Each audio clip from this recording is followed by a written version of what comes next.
Yes, good afternoon everyone. Nikita good afternoon, Diksha, Nagalakshmi, सभी लोगों को good afternoon. Please join the class. Prerna, Vaishnavi, Vaibhav good afternoon, good afternoon. Premal good afternoon,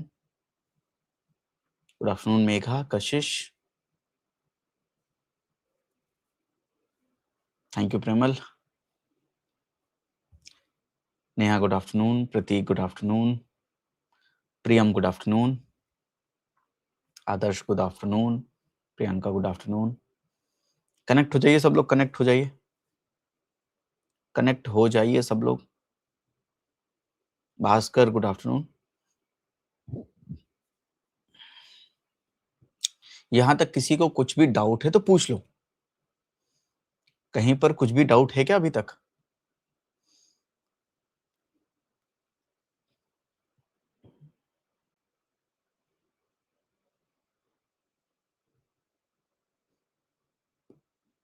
Kalyani, Divyani, Saumya, Pragya, Anuradha good afternoon. जल्दी से connect हो जाइए सभी लोग, एंड कोई भी डाउट हो तो पूछ लीजिए।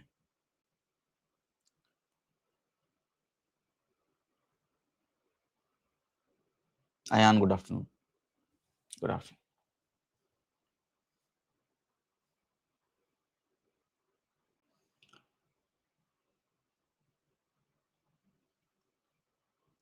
प्रिया गुड आफ्टरनून। जल्दी से कनेक्ट हो जाओ सब लोग, fast fast fast fast fast. कोई डाउट है तो बताइए। रिकॉल करके आए हैं क्या? रिकॉल करके आए हैं क्या? Our priority work is recall. Recall किया क्या आज? हाँ, आने वाली है, बिल्कुल आने वाली है। यस प्रेमल, आज आ जाएगी। थर्ड वीडियो ऑफ माइंड से बेटा program will be uploaded today at 6 PM। I think 6 PM पर आ जाएगी आपके लिए।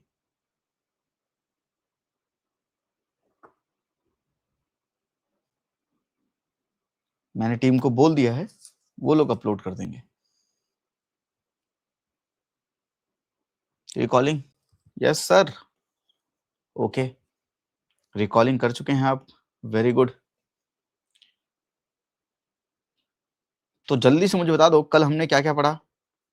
कल हमने क्या क्या पढ़ा? क्वांटिटेटिव क्वालिटेटिव कंप्लीट हो गया था। तो हमने फिर देखा कि आरबीआई की मॉनेटरी पॉलिसी को कौन इंप्लीमेंट करता है। तो आप सबने जवाब दिया सर मॉनेटरी पॉलिसी कमिटी करती है। लेकिन इन्फ्लेशन को कंट्रोल करने के लिए सबसे ज्यादा जरूरी क्या है कि जो भी मॉनेटरी पॉलिसी कमिटी स्टेप लेती है, जो भी ये पॉलिसी रेट के साथ करती है, पॉलिसी रेट के चेंज होने के बाद उस चेंज का इंपैक्ट भी पड़ना चाहिए। और इंपैक्ट पड़े इसलिए हमने बात की थी मॉनेटरी पॉलिसी ट्रांसमिशन के बारे में। फिर हमने इसको थोड़ा सा विस्तार में एलिब्रेट करके समझा था। हमने बीपीएलआर समझा, हमने बेस रेट समझा, हमने एमसीएलआर समझा, और हमने एक्सटर्नल बेंचमार्क समझा।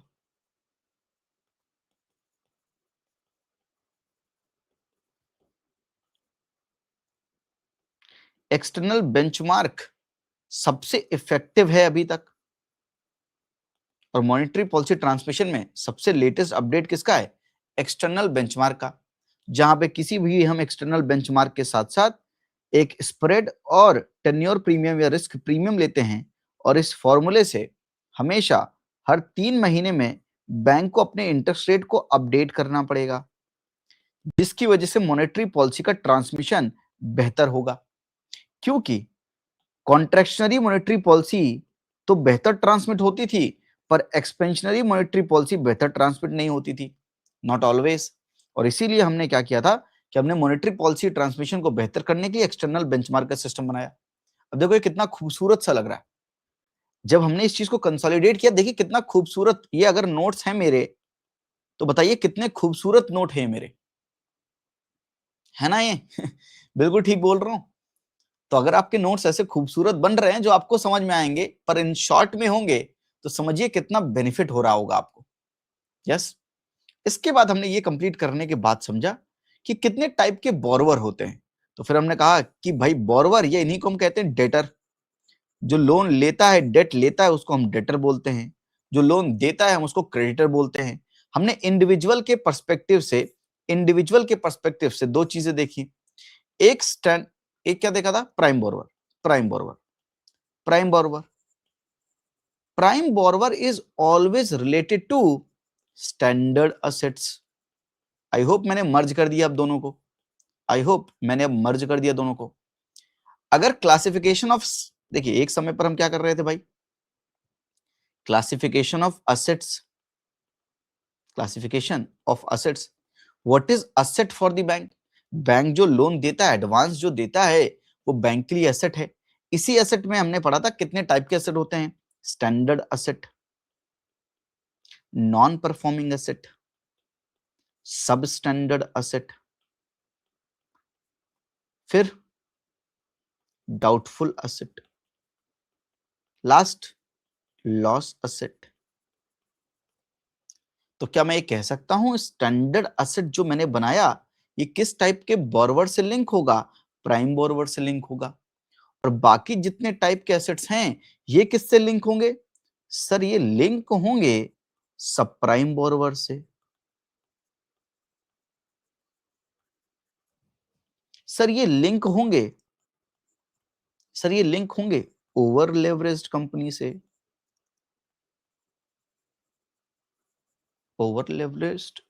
से।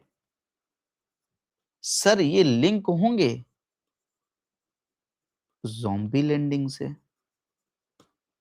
क्या ये कॉन्सेप्ट मर्ज हो गए? आपके मर्ज हो गए एक डायग्राम में? क्या आपने जब कंसोलिडेट किया तो क्या ये मर्ज हो गया? क्या ऐसे नोट्स बना पा रहे हैं आप? भाई ये मेरा काम नहीं है, पर मैं आपको बताना जरूर चाहता हूं।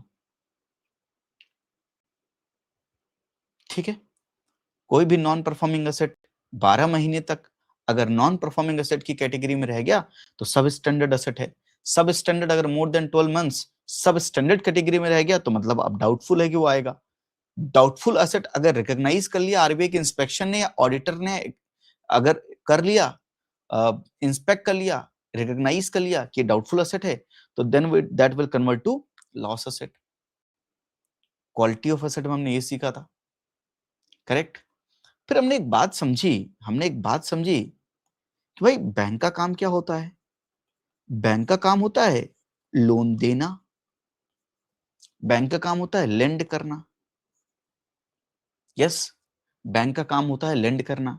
लेंड करने में अगर पैसा वापस आ गया तो बैंक का ये जो असेट है ये परफॉर्मिंग एसेट है। अगर नहीं आया तो ये नॉन परफॉर्मिंग एसेट है। परफॉर्मिंग एसेट कैसा है? स्टैंडर्ड एसेट है। और जो वापस नहीं आया, जो परफॉर्म नहीं कर पा रहा है, पहले वो नॉन परफॉर्मिंग एसेट बनेगा, फिर वो सब स्टैंडर्ड एसेट बनेगा, फिर वो डाउटफुल एसेट बनेगा, फिर वो लॉस एसेट बनेगा। ये रही हमारी पिछले क्लास की पूरी रिकॉलिंग। अब आप मुझे बता दो कमेंट सेक्शन में, चलो जल्दी से, इस रिकॉलिंग में हमें कितना मिनट लगा? मात्र 7 मिनट्स। मैं क्लास में रिकॉलिंग क्यों करवाता हूं? ये डायग्राम्स क्यों बनवाता हूं? मैं अपने लिए नहीं बनाता हूं, मैं चाहता हूं आप एक बार सीख जाएं, इसके बाद हर एक सब्जेक्ट के साथ आप ऐसा करें। आप यहां पर सिर्फ इकोनॉमी सीखने आए थे, मैं आपको इकोनॉमी नहीं सिखा रहा हूं, सिर्फ मैं आपको पढ़ने का तरीका समझाना चाहता हूं। इस यूपीएससी में हर चीज इधर उधर फैली हुई है, हर चीज तिथर बिथर है। हर एक चीज को अगर आप उल्टी सीधी जगह पर पड़ी हुई है उसको ऑर्गेनाइज नहीं करेंगे तो आप परेशान हो जाएंगे। ऑर्गेनाइज करने के लिए अपने अंदर कंसोलिडेशन की आर्ट सीखनी पड़ेगी। यस, तो एक बार क्लास स्टार्ट करने से पहले, अब हम क्लास स्टार्ट करने जा रहे हैं। अब आप सब लोग मुझे अपना मैनिफेस्टेशन कमेंट सेक्शन में पूरे जोश के साथ दे दीजिए भाई, पूरा जोश। आई वांट द हाई जोश दैट इज रिक्वायर्ड। यस, तो एक बार सभी लोग कमेंट में बोल दीजिए भाई, क्या है आपका मैनिफेस्टेशन? जल्दी से, कम ऑन, क्या मैनिफेस्ट करेंगे आप? जल्दी से बोल दो भाई, जल्दी से, कम ऑन।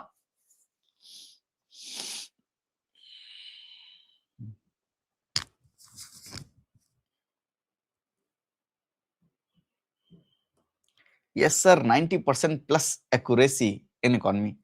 क्या लगता है अचीव हो जाएगी? और एक सवाल मैं फिर से आपसे पूछना चाहूंगा, आप किस तरह का असेट अपने आप को मानते हैं? आप किस तरह का असेट अपने आप को मानते हैं?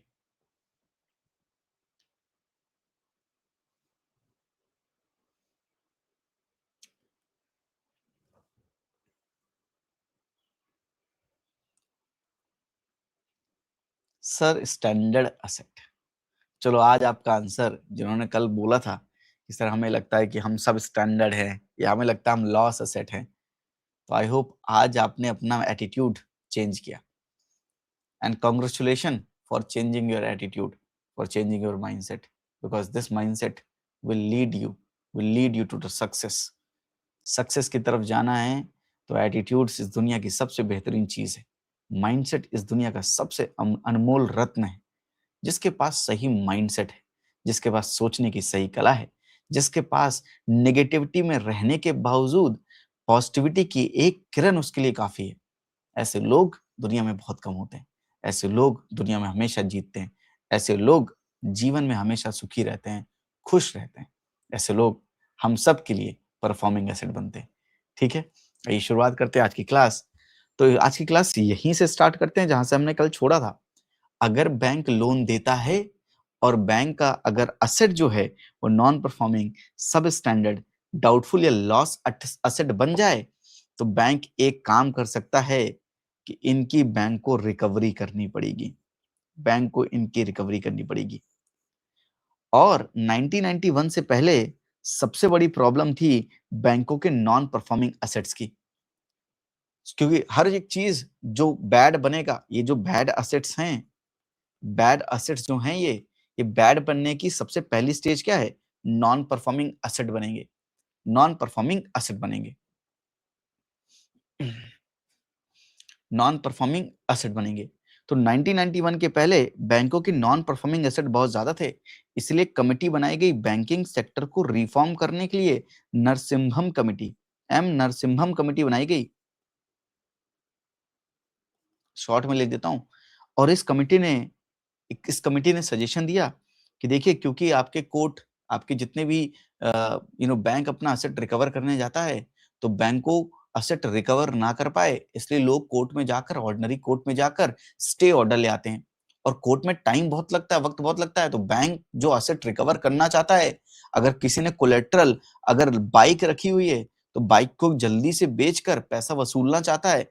पर क्योंकि बहुत टाइम लगता है ऑर्डिनरी कोर्ट्स में, तो बाइक को बेचने में टाइम लगेगा, तो इस बाइक की वैल्यू, इसकी वैल्यू कम होगी, डेप्रिशिएट होगी, तो इनको, बैंकों को अपना पूरा पैसा रिकवर करके मिल नहीं पाएगा। तो बैंकिंग सेक्टर रिफॉर्म ने बोला, नरसिम्हम साहब ने बोला कि डीआरटी, एक fast track court redressal mechanism, date recovery tribunals बनाए जाएं।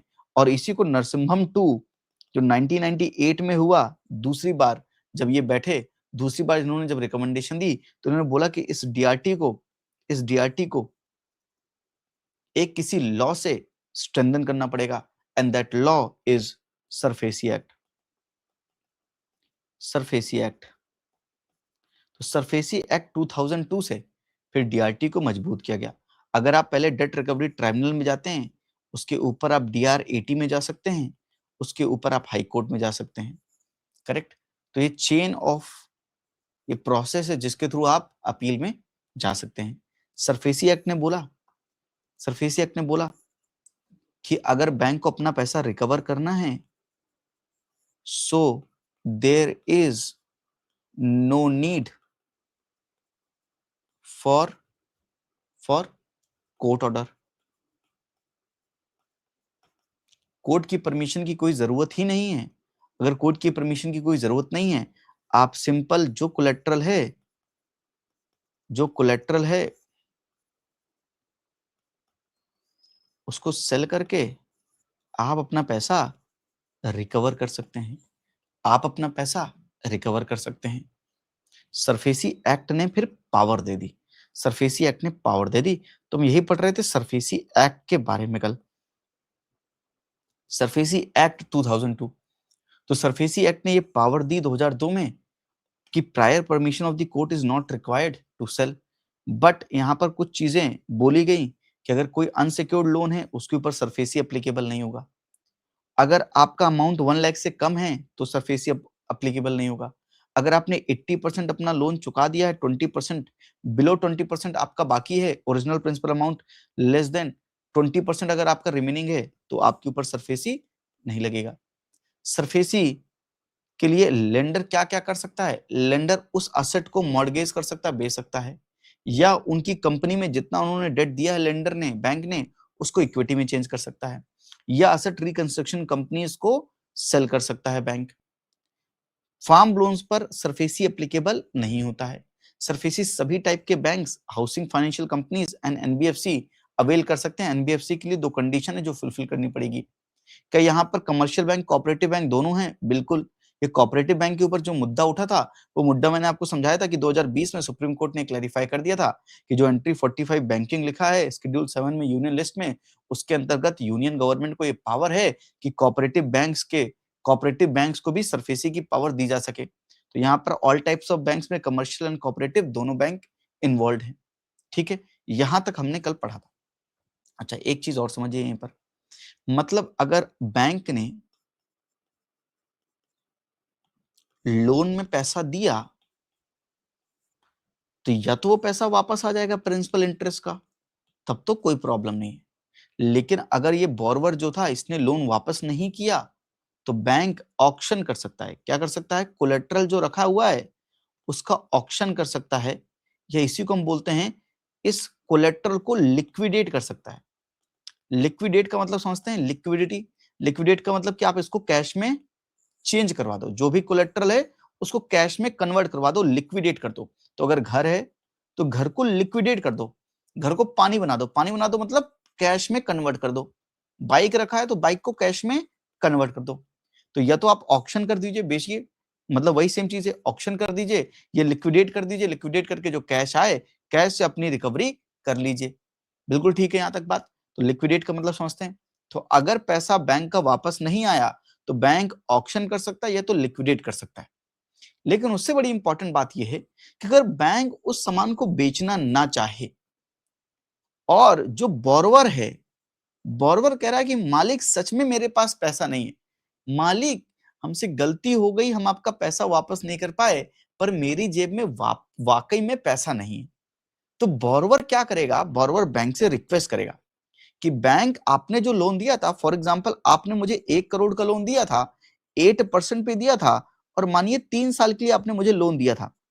ये बैंक ने जो लोन दिया था, ये लोन दिया था। तो ये आदमी जो पैसा वापस नहीं कर पा रहा है, ये बैंक से रिक्वेस्ट कर रहा है, कह रहा है मालिक पैसा नहीं है मेरे पास, सच में नहीं है। आप एक काम करो, आप ये 3 साल का जो टाइम पीरियड था, can you extend this? Can you extend this? क्या आप मुझे 2 साल का टाइम और दे देंगे? मैं आपका लोन 5 साल में चुका दूंगा। या तो आप ये कर सकते हैं, बैंक से ये भी रिक्वेस्ट कर सकता है कि can you please lower the rate of interest? Lower the rate of interest. Can you lower the rate of interest? तो बैंक अगर इंटरेस्ट को लो कर दे, या टाइम पीरियड को ज्यादा कर दे, या दोनों कर दे किसी के लिए, तो हम क्या कह रहे हैं? बैंक अपने लोन को दोबारा से स्ट्रक्चर कर रहा है, यानी रीस्ट्रक्चर कर रहा है। तो पहले ये स्ट्रक्चर था, लोन का स्ट्रक्चर क्या था भाई? 1 करोड़ 8% पर 3 साल के लिए। बैंक अगर कोई बोरवर पैसा वापस नहीं दे पा रहा है, तो देखो बैंक भी समझता है इस बात को, और बैंक भी चाहता है कि कौन उसके कोलेटरल को बेचे, इतनी झंझट ले, इसमें टाइम भी ज्यादा लगेगा, बैंक के रिसोर्सेज भी ज्यादा लगेंगे। तो बैंक जितना चाहेगा कि ये बोरवर अपना पैसा वापस कर दे। तो बैंक अगर बोरवर बैंक से रिक्वेस्ट करे कि बैंक मेरा जो स्ट्रक्चर था लोन का, can you restructure this? Can you restructure this means can you change the interest rate? Can you lower the interest rate? Can you increase the time period, tenure आप बढ़ा सकते हो क्या? Can you do both? आप दोनों कर सकते हो क्या? तो अगर बैंक ने कहा कि चलो ठीक है भाई, आपकी जेन्युइन प्रॉब्लम है, okay, we will restructure. This is called as restructuring of loans. This is called as restructuring of loan. तो अगर एक बार लोन को रीस्ट्रक्चर कर दिया है, तो ये खराबी एसेट, मतलब स्टैंडर्ड एसेट से अच्छा एसेट तो नहीं है, क्योंकि बैंक ने रीस्ट्रक्चर किया है लोन को, तो स्टैंडर्ड एसेट नहीं है ये, अभी भी बैंक के लिए एक स्ट्रेस है। बैंक के लिए स्ट्रेस तो है ही है, क्योंकि भाई पैसा वापस नहीं आ रहा है, तो ये बहुत अच्छा एसेट नहीं है, बैंक के लिए भी ये स्ट्रेस एसेट है। मतलब बैंक के लिए स्ट्रेस क्रिएट करने वाला असेट है, तो ये रिस्ट्रक्चरिंग करने के बाद भी ये एकदम A1 क्वालिटी का असेट नहीं बनेगा। हाँ, एक चांसेस हैं कि borrower now in new terms and condition, new structure of the loan, जब रिस्ट्रक्चरिंग हो गई, जो नया स्ट्रक्चर बना जिसमें इंटरेस्ट रेट कम होगा, टाइम पीरियड ज्यादा होगा, तो हो सकता है borrower is willing to repay the loan, is willing to repay the loan. तो अगर बैंक चाहे तो रीस्ट्रक्चर कर सकता है, फिर बैंक उसको नए तरीके से ट्रीट करेगा भाई। यस, एकदम बात सही है। लेकिन अगर बैंक रीस्ट्रक्चर नहीं कर रहा है, कह रहा नहीं भाई आप खराब बोरोवर हैं, हम आपके लिए रीस्ट्रक्चर नहीं करेंगे, तो बैंक को ऑक्शन करना पड़ेगा, बैंक को वो एसेट को लिक्विडेट करना पड़ेगा, लिक्विडेट करके अपना पैसा रिकवर करना पड़ेगा। मतलब आपने अगर रिस्ट्रक्चरिंग नहीं की तो आपको अपना पैसा रिकवर करना पड़ेगा, उस सामान को, उस कोलेट्रल को बेचना पड़ेगा, ऑक्शन करना पड़ेगा। यस, अगर आप रिकवर भी नहीं कर पा रहे, अगर आप रिकवर भी नहीं कर पा रहे, रिकवर करने में टाइम लग रहा है आपको, और वो एनपीए बना पहले, फिर सब स्टैंडर्ड असेट बना, फिर वो डाउटफुल असेट बना, फिर वो अब अगर किसी ने आइडेंटिफाई कर लिया लॉस असेट बन गया, अगर इनमें से कोई भी तरह का असेट बन रहा है और आप रिकवर नहीं कर पा रहे हो, तो जाहिर सी बात है आपका असेट इस कैटेगरी में फॉल कर रहा है, इस कैटेगरी में फॉल कर रहा है। और आपको क्योंकि आपसे रिकवर नहीं हो रहा है, तो अंत में ये डाउटफुल असेट बनते बनते लॉस असेट बन जाएगा। बनने के बाद भी आपने जो अपनी बैलेंस शीट बनाई थी, जहां पर एक समय पर असेट लिखा था, एक समय पर लायबिलिटी लिखा था, क्योंकि ये जो आपका असेट है, ये असेट आपने अभी भी लिखा हुआ है। फॉर एग्जांपल 100 करोड़ रुपए का लोन जो था वो नॉन परफॉर्मिंग बना, फिर सब स्टैंडर्ड बना, फिर डाउटफुल बना, फिर लॉस बना, लेकिन आपने असेट की जगह पर 100 करोड़ रुपीस लिख रखे थे कि आपका असेट है। पर अगर सही से देखें, एनालाइज करें, तो क्या ये बैंक का असेट खराब हो गया? बैंक का असेट खराब हो गया क्योंकि बैंक रीस्ट्रक्चरिंग नहीं किया। बैंक ने रीस्ट्रक्चरिंग करता तो कोई बात नहीं, पैसा वापस आ जाता, धीरे धीरे आ जाता।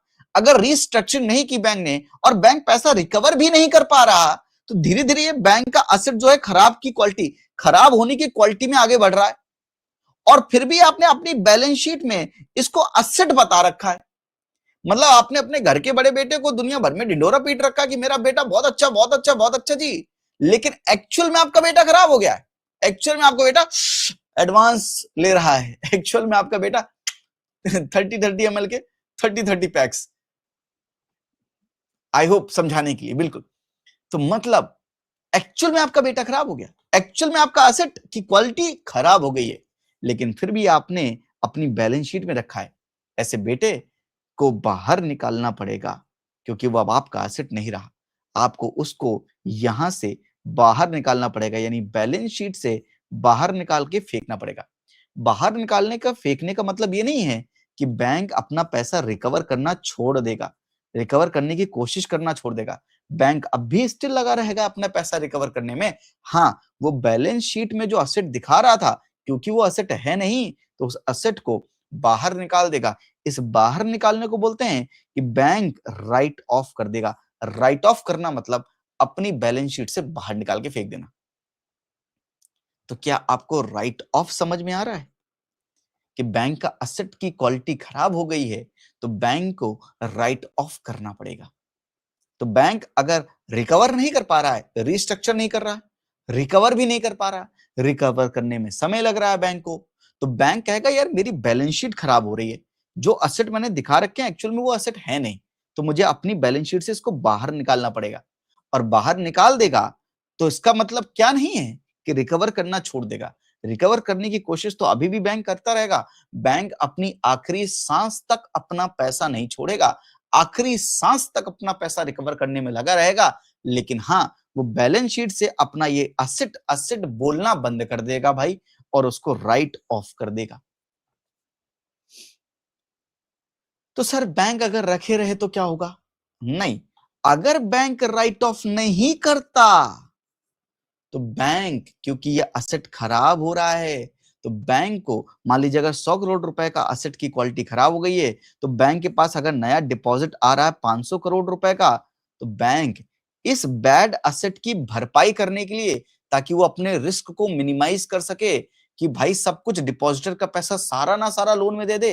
भाई डिपॉजिटर का पैसा सारा लोन में दे देंगे, वो पैसा वापस नहीं आ रहा है और पहले से 100 करोड़ रुपए वापस नहीं आया है, तो बैंक को एक रिस्क अपना कम करना पड़ेगा। मतलब बैंक को डिपॉजिटर के इंटरेस्ट में काम करना है, इसलिए बैंक को, अगर बैंक के पास पैसा आ रहा है 500 करोड़ रुपए लेट से आया, उस 500 करोड़ को पूरा लोन में नहीं दे सकता बैंक को, क्योंकि 100 करोड़ रुपए बैंक के बैड असेट्स हैं, तो इस 100 करोड़ रुपए के असेट की भरपाई करने के लिए लेट से बैंक को 50 करोड़ रुपीस बचाकर अपने पास रखने होंगे और रेस्ट फॉर 50 करोड़ रुपीस का लोन बैंक दे सकता है। तो ये जो 50 करोड़ रुपीस बैंक को सेट असाइड करना पड़ता है कि भाई आप इतना लोन में पूरा पैसा 500 करोड़ नहीं दोगे आपको, क्योंकि आपके पास पहले भी बैड एसेट्स हैं, तो आपको बैड एसेट को हेज करने के लिए, अपना रिस्क मिनिमाइज करने के लिए आपको 50 करोड़ रुपीस अपने पास होल्ड करके रखने हैं। इस पैसे को आप लोन में नहीं दे सकते हो। ये जो पैसा आपको अपने पास होल्ड करके रखना पड़ता है, इसको हम बोलते हैं प्रोविजनिंग, कि बैंक को प्रोविजनिंग करना पड़ता है, प्रोविजनिंग ऑफ लोन्स। यदि बैंक फ्रेश लोन्स बहुत ढेर सारे नहीं दे पाएगा, उसकी कैपेसिटी ऑफ लेंडिंग रिड्यूस हो जाएगी, क्योंकि अगर उसको प्रोविजनिंग का पैसा अपने पास होल्ड करके रखना पड़ेगा। तो बैंक एनपीए होगा असेट तो भी प्रोविजनिंग करेगा, थोड़ा बढ़ेगा सब स्टैंडर्ड होगा तो फिर ज्यादा प्रोविजनिंग करेगा, डाउटफुल असेट होगा तो और ज्यादा प्रोविजनिंग करेगा, लॉस असेट होगा तो और ज्यादा प्रोविजनिंग करना पड़ेगा। इसीलिए बैंक क्या करेगा, प्रोविजनिंग कम से कम करनी पड़े तो भैया लॉस असेट को अपनी बुक से बाहर निकाल दो। जैसे आप राइट ऑफ करोगे तब आपको प्रोविजनिंग नहीं करना पड़ेगा। यानी जब तक बैलेंस शीट में लिखा है तब तक प्रोविजनिंग करना पड़ेगा, अगर आप बैलेंस शीट से बाहर निकाल देंगे तो प्रोविजनिंग नहीं करना पड़ेगा। फॉर एग्जाम्पल अगर आपको मैं बात समझाऊं, मानिए अगर बैंक का स्टैंडर्ड असेट है तो भी प्रोविजनिंग करना पड़ता है। मान लीजिए बैंक के 100 करोड़ रुपए के स्टैंडर्ड असेट्स हैं, तो बैंक को 0.25% for MSME loan to 12.4% restructure loan, मतलब इस कैटेगरी में इतने के लिए भी, स्टैंडर्ड असेट के लिए भी बैंक को क्या करना पड़ता है, प्रोविजनिंग का पैसा अलग से रखना पड़ता है। फॉर एग्जांपल अगर ये 12.4% है तो 100 करोड़ का 12.4%, 12.4 करोड़ रुपीस बैंक को प्रोविजनिंग करके अपने पास रखना पड़ेगा। यस, बैंक हेल्थ को। इसलिए प्रिया, अगर प्रोविजनिंग करके पैसा नहीं रखेंगे अपने पास तो बैंक रिस्की लेंडिंग कर रहा है, ज्यादा लेंड कर रहा है, तो डिपॉजिटर के इंटरेस्ट में काम नहीं कर रहा है।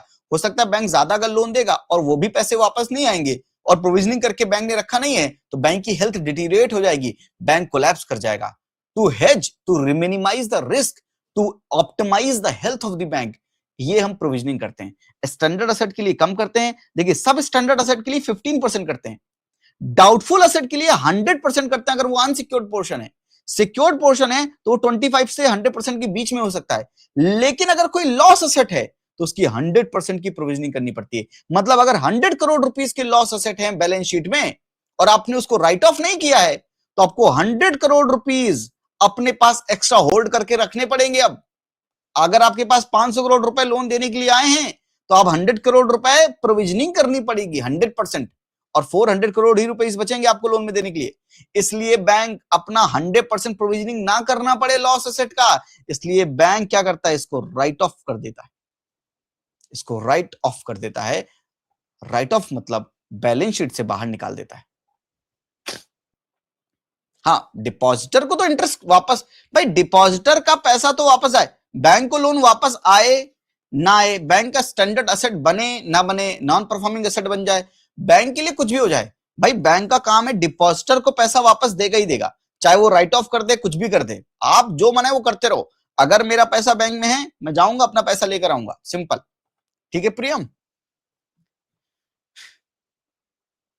लेकिन बैंक फेल ना हो इसलिए बैंक को प्रोविजनिंग करवाते हैं।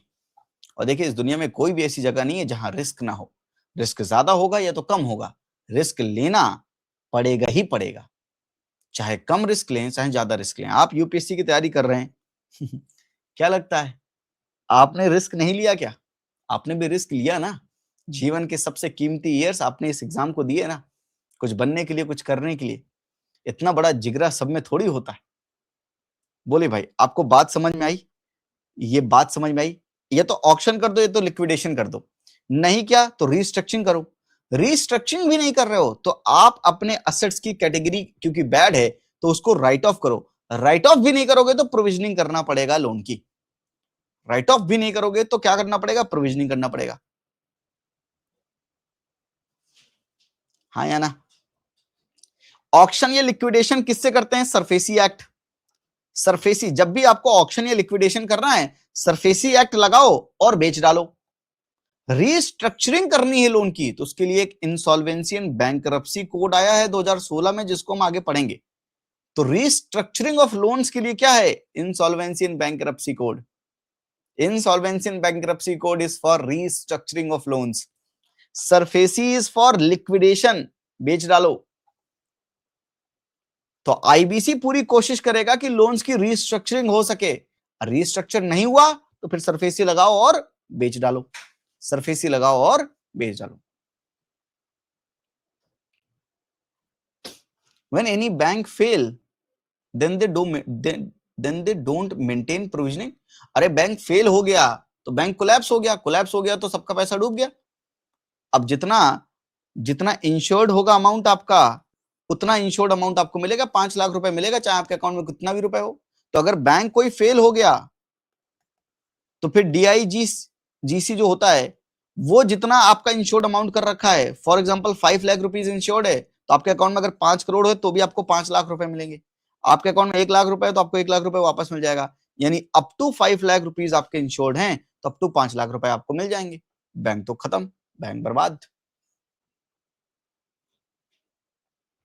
DICGC आई थिंक, यस ऐसा कुछ है, मतलब insurance corporation guarantee, yes. Full form याद नहीं आ रहा मुझे, माफ कीजिएगा। ये लिखा आपने, ये डन है। आपको ये समझ में आ रहा है जो मैं पढ़ा रहा हूं? यहां तक कोई दिक्कत किसी भी चीज में? ऑक्शन किसे कहते हैं, रिस्ट्रक्चरिंग किसे कहते हैं, राइट ऑफ किसे कहते हैं, प्रोविजनिंग किसे कहते हैं? ठीक है। एक चीज और लिखिए, बैंकली स्ट्रेस की बात क्या है? बैंकली स्ट्रेस असेट क्या है? ऐसा असेट जो बैंक को स्ट्रेस देता हो, वो बैंकली स्ट्रेस्ड असेट्स है। तो स्ट्रेस असेट की डेफिनेशन क्या है? एनपीए बैंक के लिए है स्ट्रेस, बिल्कुल। रीस्ट्रक्चर लोन भी बैंक के लिए क्या है? स्ट्रेस ही है। और राइट ऑफ जो भी है वो भी बैंक के लिए स्ट्रेस ही है। हाँ, बैलेंस शीट से बाहर जरूर निकाल दिया है, पर स्ट्रेस तो बैंक के लिए है ना कि पैसा वापस नहीं आया। तो NPA, restructure loans and right of, ये तीनों मिलाकर क्या कहते हैं? Stressed assets. बैंक के लिए स्ट्रेस असेट्स हैं। रीस्ट्रक्चर लोन मैंने यहां लिख दिया है। आप पेमेंट पीरियड चेंज कर दो, इंटरेस्ट रेट को कम कर दो, लोन को इक्विटी में चेंज कर दो, जैसा भी आपको करना है करिए, मतलब आप रीस्ट्रक्चरिंग कर रहे हैं लोन्स की। रीस्ट्रक्चरिंग। ऑक्शन मतलब बेचना, लिक्विडेशन मतलब होता है कि बेच के जो कैश आएगा, लिक्विडेट कर रहे हैं आप, असेट्स को लिक्विडेट कर रहे हैं। यस। राइट ऑफ मतलब आउट ऑफ बैलेंस शीट, और अगर आपने राइट ऑफ नहीं किया तो आपको क्या करना पड़ेगा? प्रोविजनिंग करना पड़ेगा।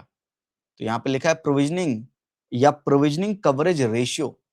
प्रोविजनिंग कवरेज रेशियो मतलब कि टोटल बैड असेट्स का कितना पार्ट आप प्रोविजनिंग कर रहे हो, that is provisioning coverage ratio.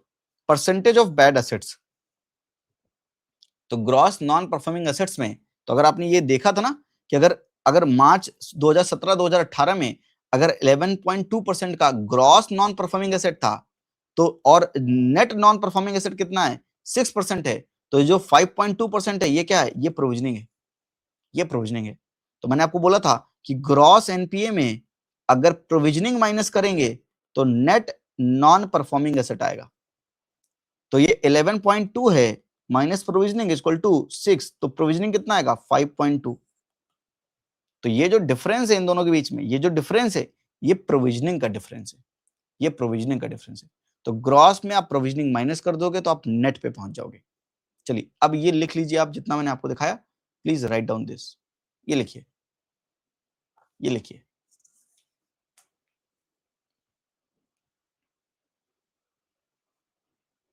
यहां तक क्लियर है सब कुछ? एक एक बात, एक एक चीज दिमाग में घुसनी चाहिए और क्लियर होनी चाहिए। सर बैंक क्या करता है? बैंक पैसा देता है, पैसा वापस आ जाता है तो ठीक है, नहीं आता है तो रीस्ट्रक्चर कर सकता है, रीस्ट्रक्चर नहीं कर रहा है तो ऑक्शन लिक्विडेट करना पड़ेगा, उसके लिए सरफेसी एक्ट लगाना पड़ेगा। सर सरफेसी एक्ट लगाकर लिक्विडेट भी नहीं कर पा रहा, रिकवर नहीं कर पा रहा, तो उसको अपनी बैलेंस शीट से क्या करना पड़ेगा? धीरे धीरे अगर उसके एसेट की क्वालिटी खराब हो रही है, उसको प्रोविजनिंग करना पड़ेगा। अगर प्रोविजनिंग नहीं करना चाहता तो राइट ऑफ कर दीजिए, राइट ऑफ नहीं करेंगे तो प्रोविजनिंग करना पड़ेगा। ग्रॉस में अगर प्रोविजनिंग माइनस करेंगे तो नेट पे पहुंच जाएंगे। यस,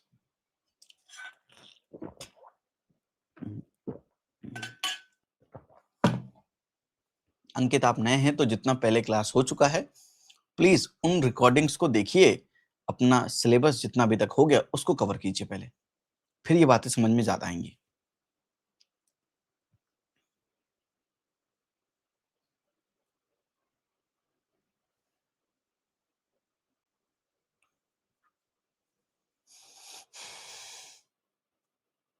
डन, पक्का, ओके। एक चीज और पढ़ानी है आपको, जिसे हम बोलते हैं सिविल। ये सिविल क्या होता है? तो पहले मैं आपको छुप जाता हूं, एक बार पहले आप ये लिख लो, फिर मैं आपको समझाता हूं सिविल क्या है।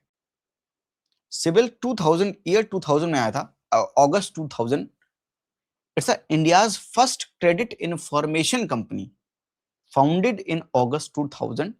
Civil collects and maintains records of individual payments pertaining to loan and credit card. These records are submitted to CIBIL by member banks and credit institutions on a monthly basis.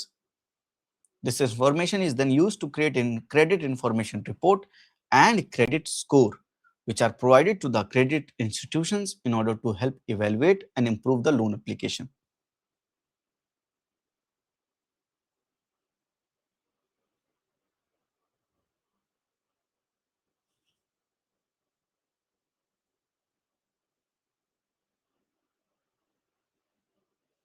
Approve loan application. That will be more appropriate. Since its inception, CIBIL has come to play a critical role in India's banking financial system. लिखिए लिखिए इसको, फिर मैं आपको समझाता हूँ civil आया ही क्यों, क्या रिक्वायरमेंट थी सिविल लाने की, वाई सिविल। पहले ये लिख लीजिए, व्हाट इज सिविल, फिर मैं आपको समझाता हूँ वाई सिविल।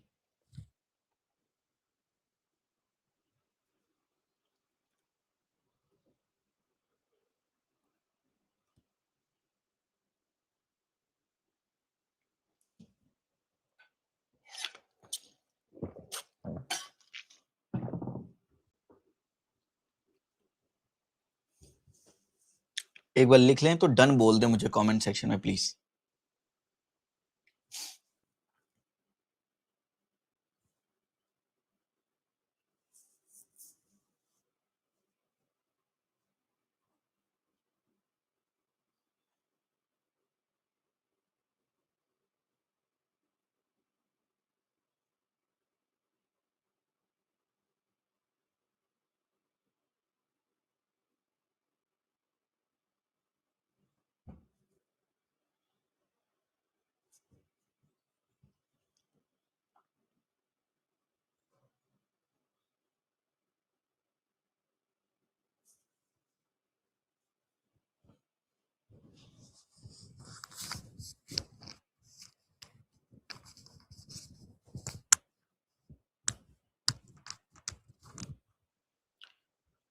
अंकित अगर आपने पहले इकोनॉमी कभी नहीं पढ़ी है तो प्लीज मैं रिक्वेस्ट करूंगा प्रीवियस क्लासेस पहले करें, देन लाइव क्लास करें। It will be more beneficial for you. Otherwise live classes कर तो लेंगे पर उतना समझ नहीं आएगा जितना समझ में आना चाहिए था। उतनी डीप अंडरस्टैंडिंग डेवलप तो हो जाए, उसके लिए पहले आप कवर कर लो जो हमने पढ़ा है।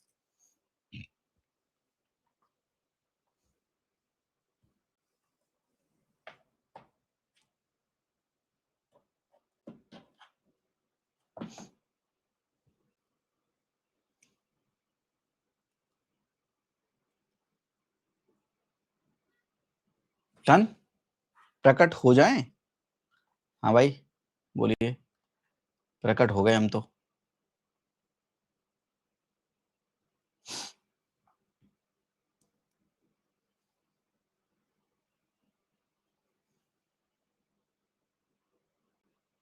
बोलिए।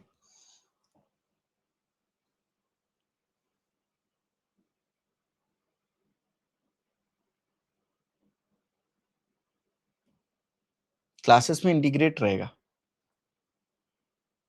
क्लासेस में इंटीग्रेट रहेगा अंकित।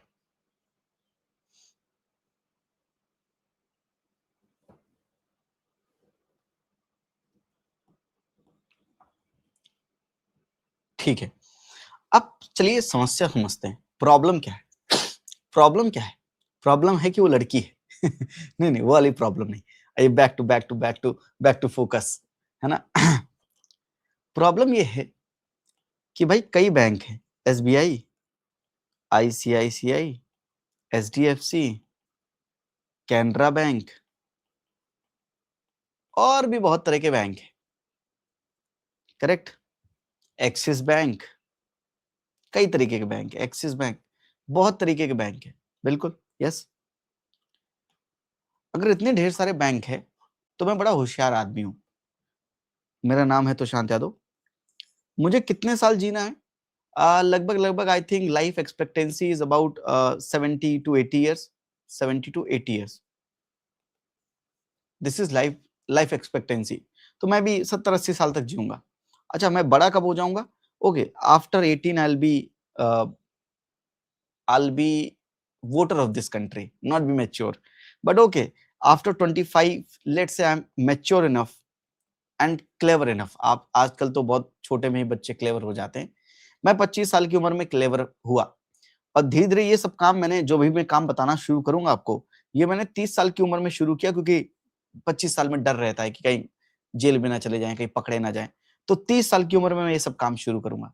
अच्छा, 30 साल के बाद मुझे कितने साल जीना है? और 70 साल तक मानते तो मुझे अप्रॉक्स 40 साल और है मेरे पास जीने के लिए। जीने के है 4 दिन, नहीं, जीने के है 40 साल। बिल्कुल, 40 साल मुझे जीना है। तो मैंने कहा यार ये पैसा कमाना-वमाना ये मेरे बस की बात नहीं है। मैं एक काम करता हूँ, मेरे पास घर है, मेरे पुश्तैनी घर मेरे पिताजी छोड़ के गए हैं, तो मेरे पास घर है। मैं घर को एज़ अ कोलेटरल रखकर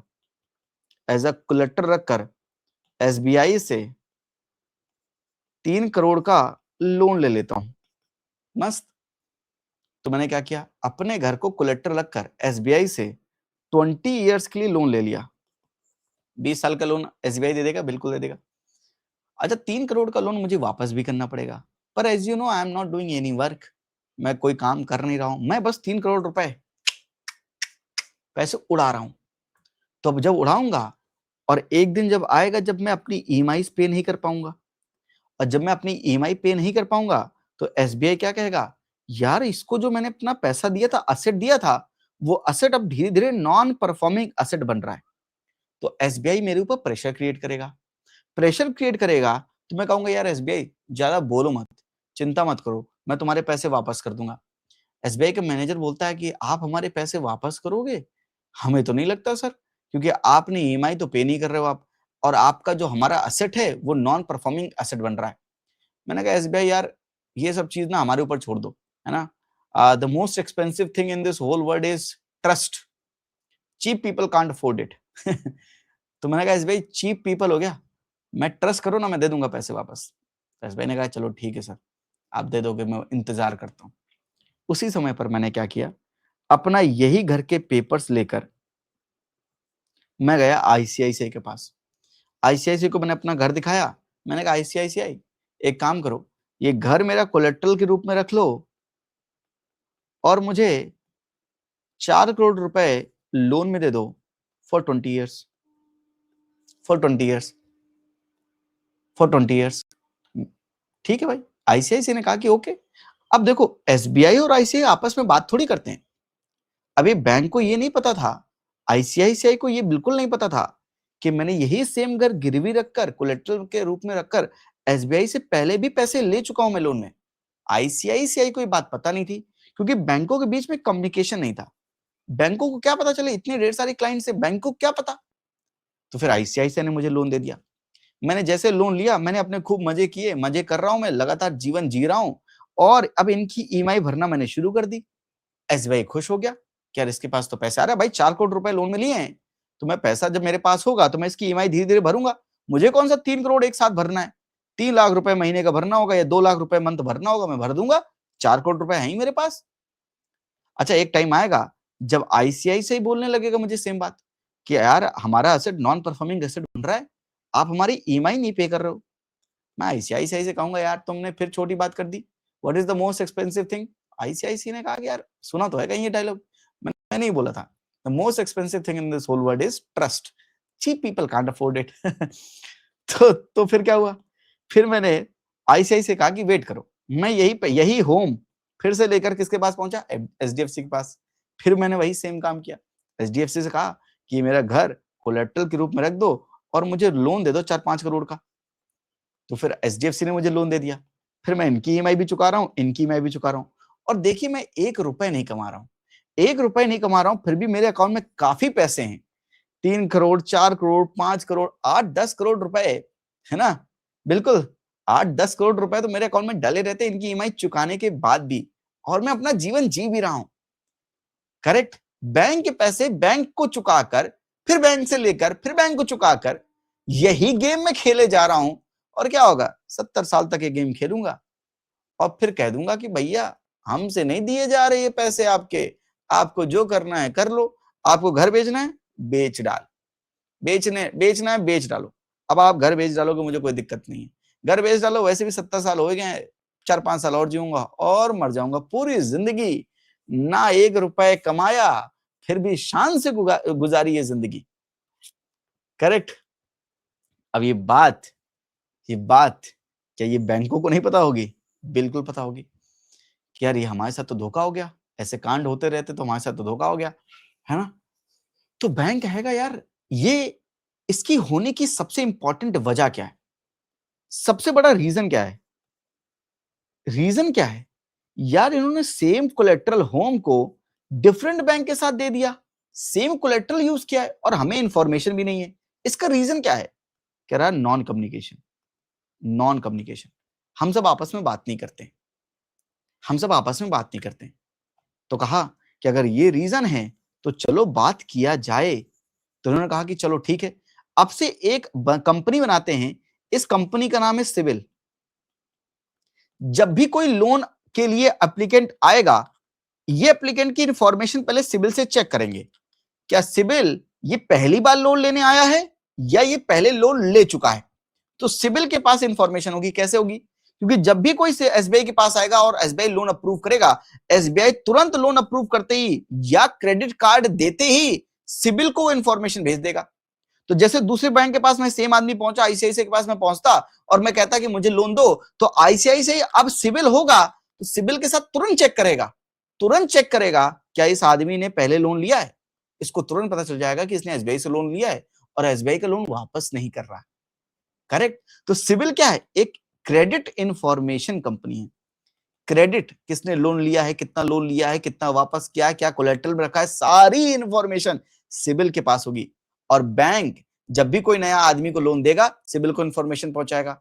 जब भी लोन देने के लिए एप्लीकेशन अप्रूव करना होगा तो सिविल से इंफॉर्मेशन मांगेगा, because it's a credit information company. अब क्या हो रहा है, सब बैंकों के बीच में एक प्रोसेस है, बात हो रही है। जब बात होगी, क्योंकि ये इंफॉर्मेशन कंपनी इंफॉर्मेशन देगी, तो ये जो फ्रॉड कर रहा था मैं, वो फ्रॉड मैं अब नहीं कर पाऊंगा। वैसे फ्रॉड मैं नहीं करूंगा, मैं अपने नाम से बस एग्जांपल समझा रहा था आपको, है ना? मुझे ऐसा जीवन नहीं जीना है जिसमें मैं दूसरों के पैसे लेकर और बिना हराम की कमाई पे जीऊं। मैं अपना जीवन ऐसे जीना चाहता हूं कि 10 रुपए भी कमाऊं तो इज्जत के कमाऊं, ईमानदारी के कमाऊं, और खाऊं तो शान से खाऊं, जीऊं तो शान से जीऊं, और जिस दिन मरूं तो शान से मरूं। तो मैं वैसा मरना चाहता भी हूं। क्रेडिट इंफॉर्मेशन कंपनी, ये क्रेडिट इंफॉर्मेशन कंपनी है, मतलब सभी लेंडर्स, सभी बोरोवर्स, सबकी इंफॉर्मेशन इसके पास होगी। सारे borrowers across lenders, across banks, सभी बैंकों के सभी बोरोवर्स की जिम्मेदारी, सभी इंफॉर्मेशन किसके पास होगी? सिविल के पास होगी। तो सिविल जब से आया है, ये क्रेडिट इंफॉर्मेशन कंपनी की वजह से यहाँ पर बैंकों के एनपीए रिड्यूस होना शुरू हो जाएंगे। बैंकों के एनपीए रिड्यूस होना शुरू हो जाएंगे। इसलिए क्या लिखा था आपने लिखा था, it collects and maintains records of individual payment pertaining to loans and credit card. इसलिए ये क्या करेगा, ये आपकी क्रेडिट रिपोर्ट भी बनाता है, क्रेडिट इंफॉर्मेशन रिपोर्ट भी बनाता है, और आपको क्रेडिट स्कोर भी देता है। क्रेडिट स्कोर देने की वजह से अगर आपका स्कोर बहुत कम है तो आपको कोई बैंक लोन नहीं देगा। आपका स्कोर बहुत अच्छा है, मतलब आपने अच्छा मेंटेन किया है, आपने सभी बैंकों का पैसा समय से वापस किया है, तो आपका क्रेडिट स्कोर अच्छा होगा, और अच्छा क्रेडिट स्कोर होगा तो आपको हर बैंक लोन देना चाहेगा। इसलिए जब भी आप लोन के लिए जाते हैं तो आपसे क्या पूछते हैं कि आपका क्रेडिट स्कोर क्या है? क्रेडिट स्कोर क्या है? तो आप इसलिए then use to create credit information report and credit score which are provided to the credit institution in order to help evaluate and approve the loans application.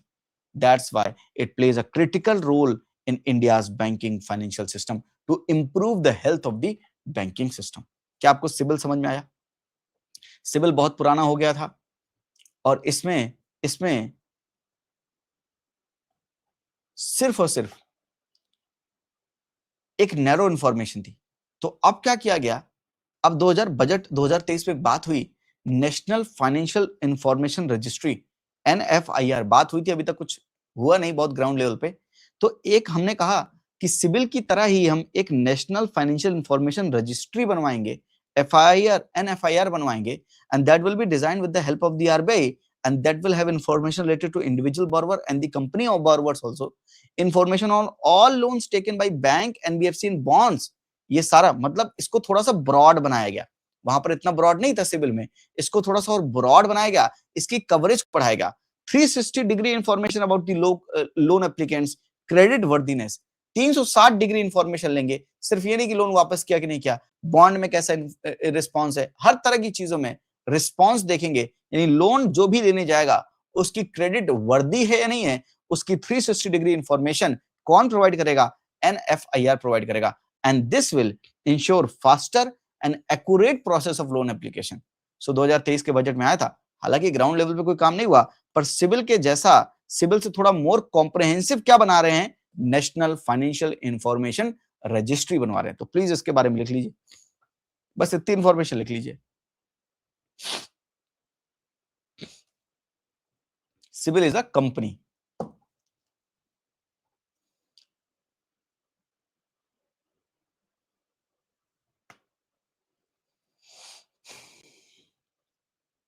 I hope example से आपको ज्यादा feel आती है.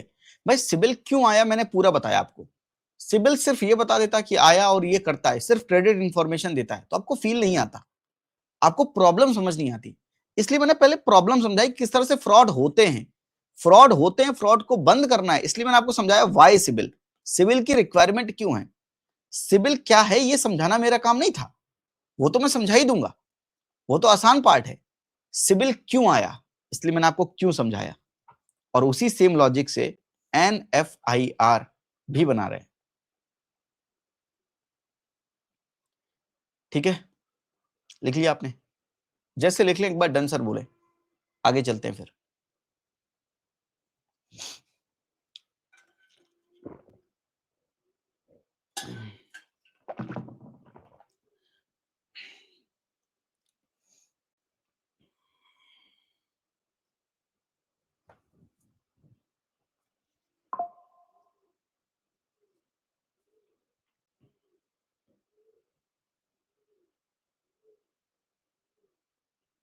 Done.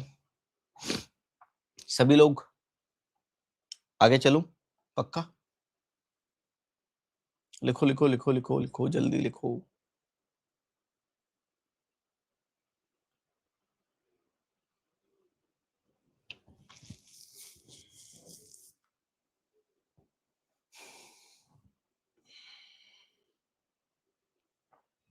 Done. चलिए, बहुत अच्छी बात है. एक लिखिए एवर ग्रीनिंग ऑफ लोन. अब तो समझ जाएंगे आप. मैंने borrower is taking a new loan to pay off his old loan, that is evergreening of loan. तो क्या आपको मेरे कॉन्सेप्ट से, मेरे पिछले वाले एग्जांपल से, क्या आपको ये बात समझ में आ गई? पुराने लोन को चुकता करने के लिए अगर आप नया लोन ले रहे हैं तो आपने लोन को क्या कर रखा है? एवर ग्रीन कर रखा है. इसलिए तो मैं 70 साल तक जी रहा था मस्त बिना कुछ कमाए. क्यों? क्योंकि मैं एवर ग्रीनिंग ऑफ लोन कर रहा था. एवर ग्रीनिंग ऑफ लोन कर रहा था.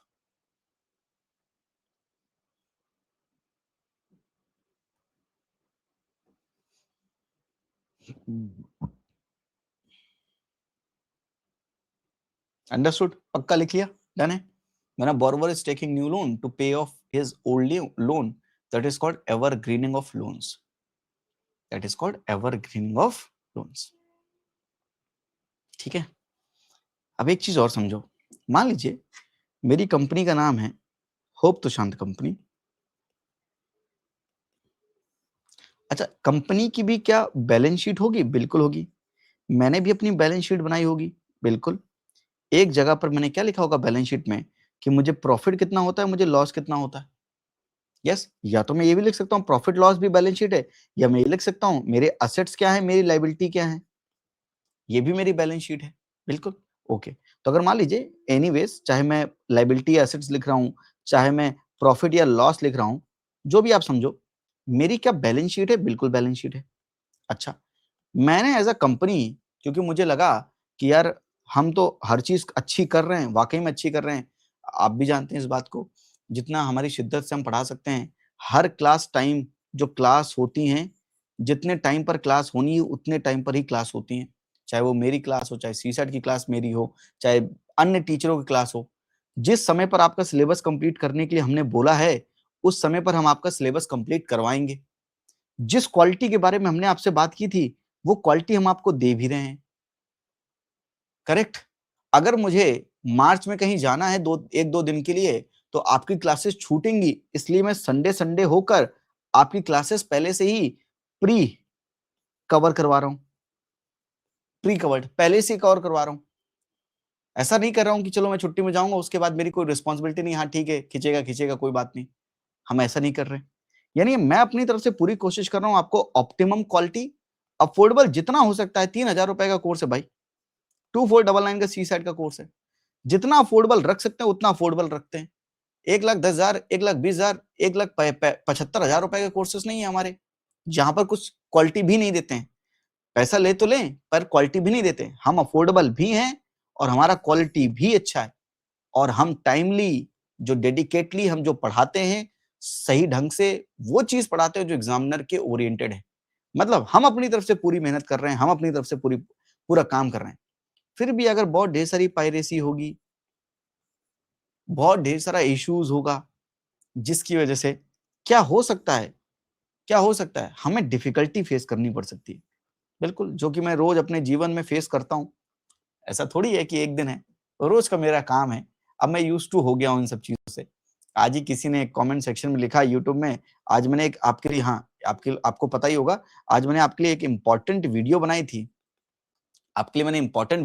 आज स्पेसीज जो एग्जामिनेशन के लिए सबसे इंपॉर्टेंट है, उसकी आज मैं एक वीडियो बनाया था, और उसकी मैंने पीडीएफ भी आपको दी, ताकि आप वही स्पीसीज पढ़ सको जिसमें आपका इनपुट आउटपुट का रेशियो बेहतर रहे।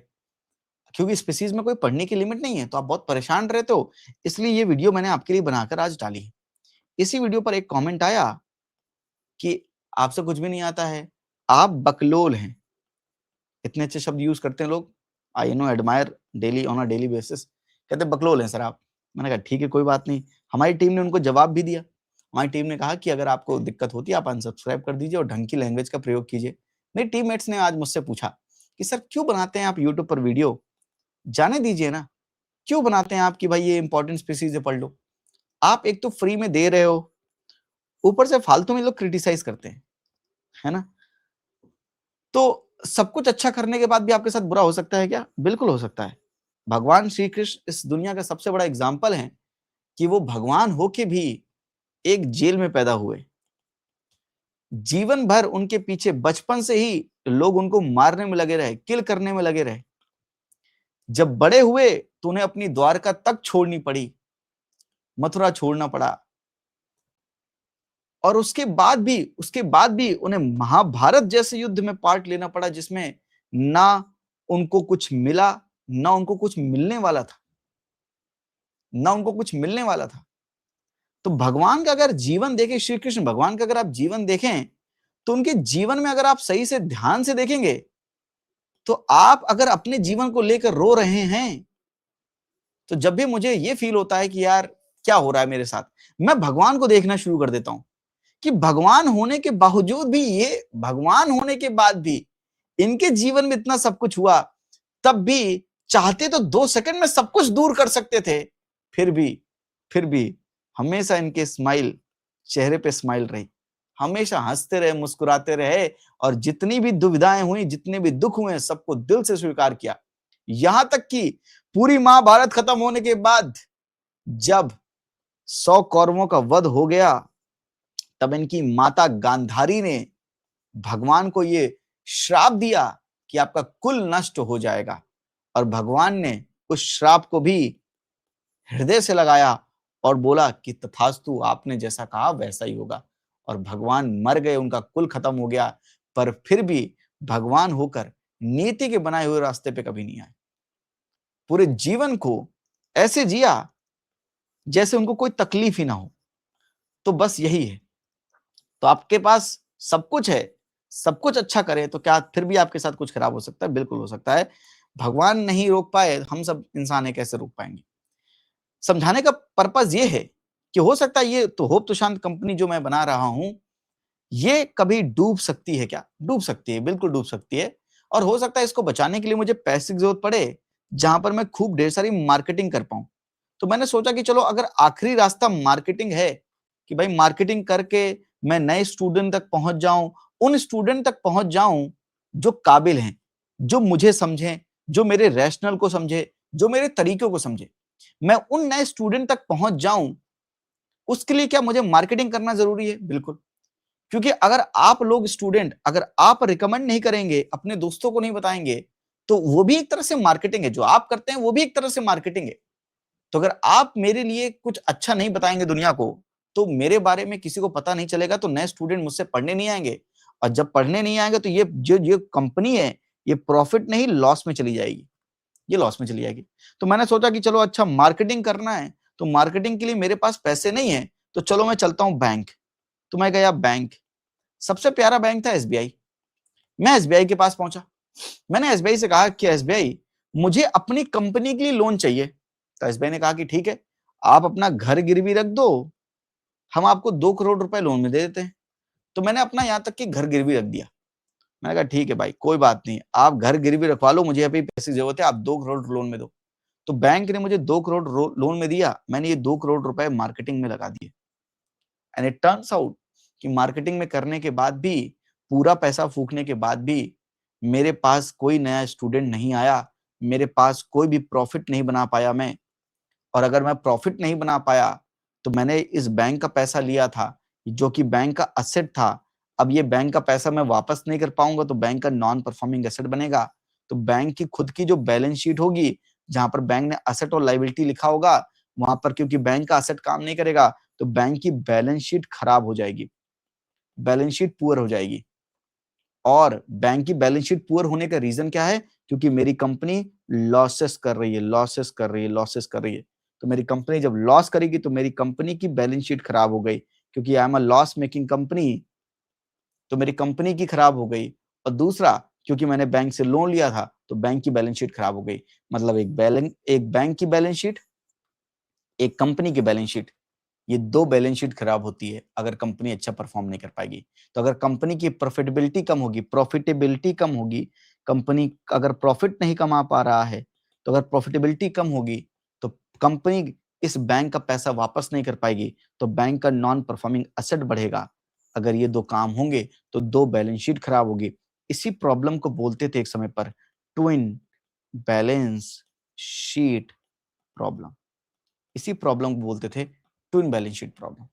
तो यहाँ पर मैंने आपके लिए twin balance sheet problem explain कर दिया पूरा, और मैंने यहाँ पर लिख भी दिया 2 point. Profitability of companies is reducing and non performing asset of the bank is increasing. अगर ये दोनों साथ एक साथ होंगे, तो 2 बैलेंस शीट खराब होंगी, एक कंपनी की, एक बैंक की। इसी प्रॉब्लम को बोलते थे twin balance sheet problem, twin balance sheet problem.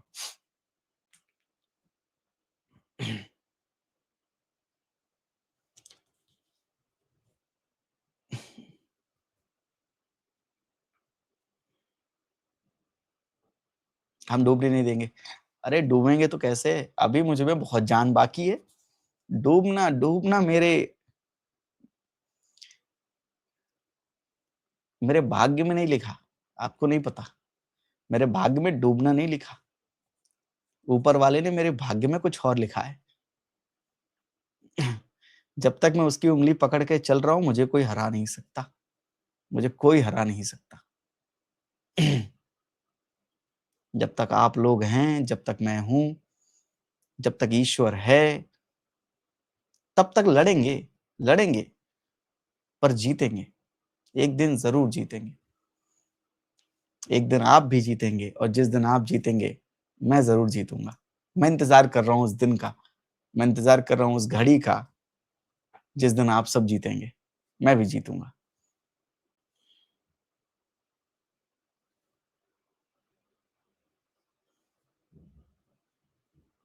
काल क्या बिगाड़े उसका जो भक्त हो महाकाल का, बिल्कुल।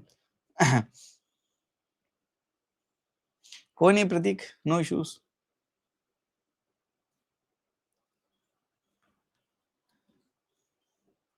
आदर्श, इस दुनिया का सबसे प्यारी चीज जो है वो है माइंडसेट।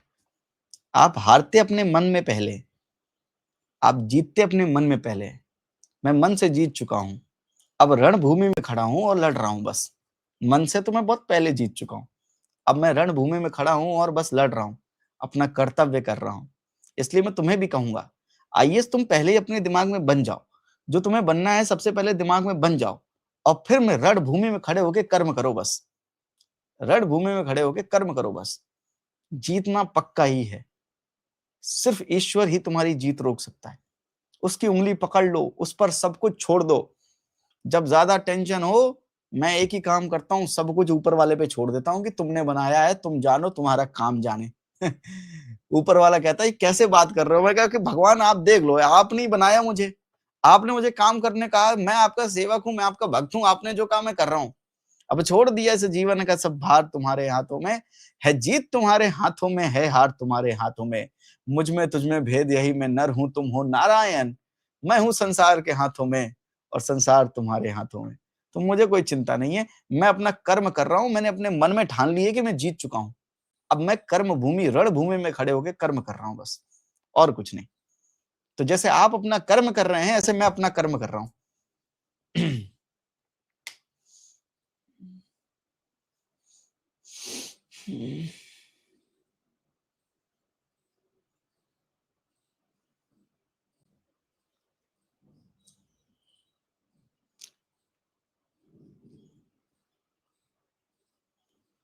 चले,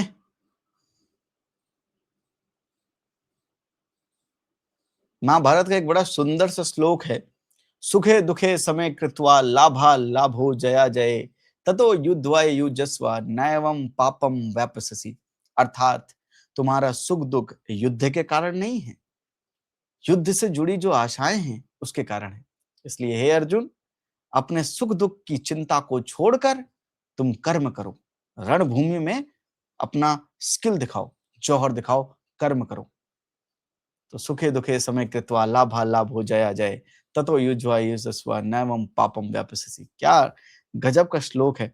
मतलब जब भी मैं महाभारत पढ़ता हूँ, जब भी मैं महाभारत देखता हूँ, सुनता हूँ, ये सब मेरे रोंगटे खड़े हो जाते हैं। इस दुनिया में आप लोग सोचते होंगे कि डिच्चुक डिच्चुक डिस्को डिस्को करने से और बाकी ड्रग्स लेने से, अल्कोहल लेने से, सिगरेट पीने से, या दुनिया की सब तमाम उल्टी सीधी चीजें करने से आपको किक मिलती होगी। मुझे सबसे बड़ी किक मिलती है जब मैं स्वयं ईश्वर के बारे में बात करता हूँ, जब मैं उनके बारे में जानता हूँ, जब मैं अपनी दुनिया को समझता हूँ, जब मैं इस लाइफ को समझता हूँ। मुझे सबसे बड़ी किक मिलती है जब मैं भगवान श्री कृष्ण को समझता हूँ, उनकी बनाई हुई इस दुनिया में जीने का तरीका, उन तक पहुंचने का तरीका समझता हूँ। वो मेरे लिए बहुत किक, जैसे आप कहते हैं ना सर किक कहाँ मिलती है आपको, किक मुझे यहाँ मिलती है।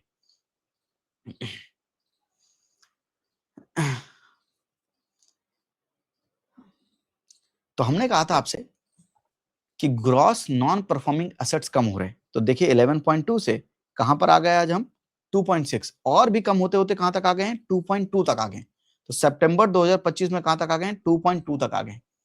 और अगर नेट की बात करें तो नेट हम 0.5 पर आ गए। तो हमारा gross non performing asset today कितना है, 2.2%। ये लेटेस्ट इकोनॉमिक सर्वे का डेटा बताता हूं, कोई भी चीज जो बता रहा हूं सब लेटेस्ट ही बता रहा हूं। तो ग्रॉस नॉन परफॉर्मिंग एसेट 2.2% और नेट नॉन परफॉर्मिंग एसेट कितना है हमारा, 0.5%। 0.5%।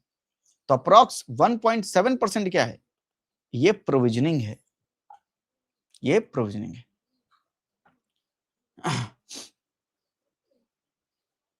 प्रिया कह रही है I started reading Mahabharata after joining, अच्छा after joining hope Tushant and happily completed 1+ year by reading it, it's changed my life perspective. Yes, of course it will, it have to be, मतलब it has that much capability, that much potential to change this। चलिए, हमने कहा था कि ये gross non performing asset क्या होता है कि बैंक जितना लोन देता है, जितना क्रेडिट देता है, उसमें कितना नॉन परफॉर्मिंग बन जाता है, वो अभी कितना है 2.2% है। तो आप पूछते होंगे सर 2.2% किसका? तो अगर आप सही से ये देखो बैंक कितना क्रेडिट दे रहा है, तो ये बैंक का क्रेडिट की लाइन है। तो अगर आप देखोगे तो नवंबर 2025 में बैंक ने 195 लाख करोड़ का 195 लाख करोड़ रुपीस का दिया। तो अगर सितंबर 2025 को देखूंगा तो वो अप्रॉक्स 190 लाख करोड़ होगा। तो अगर 190 लाख करोड़ रुपीस का आपके पास क्रेडिट दिया बैंक ने, तो इसका कितना परसेंट? इसका 2.2% क्या बन गया है? Gross non performing asset. तो आप क्या एब्सोल्यूट नंबर में बता सकते हो? एब्सोल्यूट नंबर बता सकते हो कि ये कितना होगा? क्या एब्सोल्यूट नंबर में आप बता सकते हो सर 190 का 2.2 कितना होगा?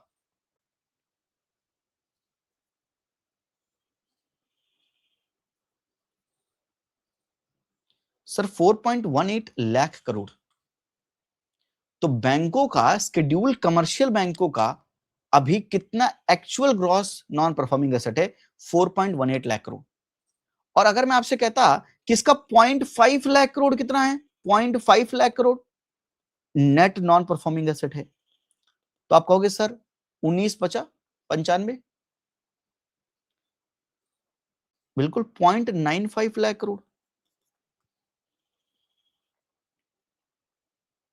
Correct, correct. तो इसको क्या हम 1 लाख करोड़ मान लेते हैं? 1 लाख करोड़।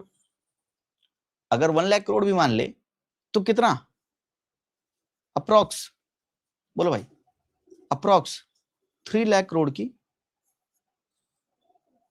प्रोविजनिंग है।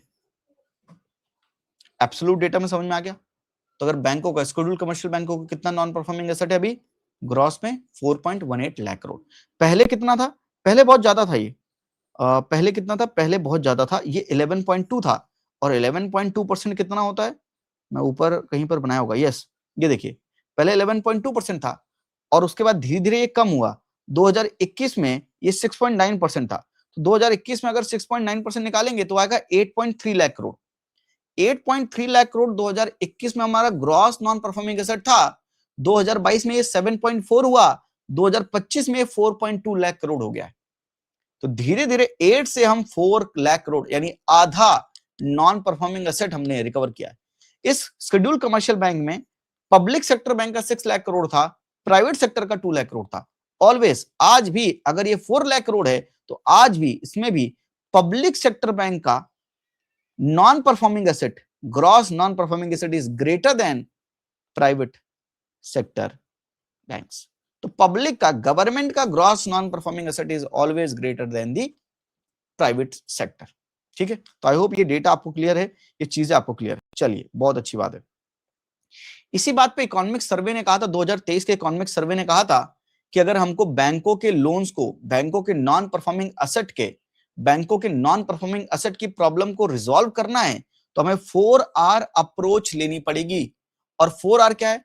पहले आप रिकॉग्नाइज करो बैड लोन्स हैं या नहीं, रिकॉग्नाइज करने के बाद आप उनको रिजॉल्व करो, रिजॉल्व करने के बाद अगर रिजॉल्व नहीं हो रहे हैं तो अब रिकैपिटलाइज करो बैंकों को पैसा दो, उनको कैपिटल दो, गवर्नमेंट से कहा गया, और बैंकिंग सेक्टर में रिफॉर्म करो। तो ये रिकैपिटलाइजेशन क्या होता है अभी हम समझेंगे, बेसल 3।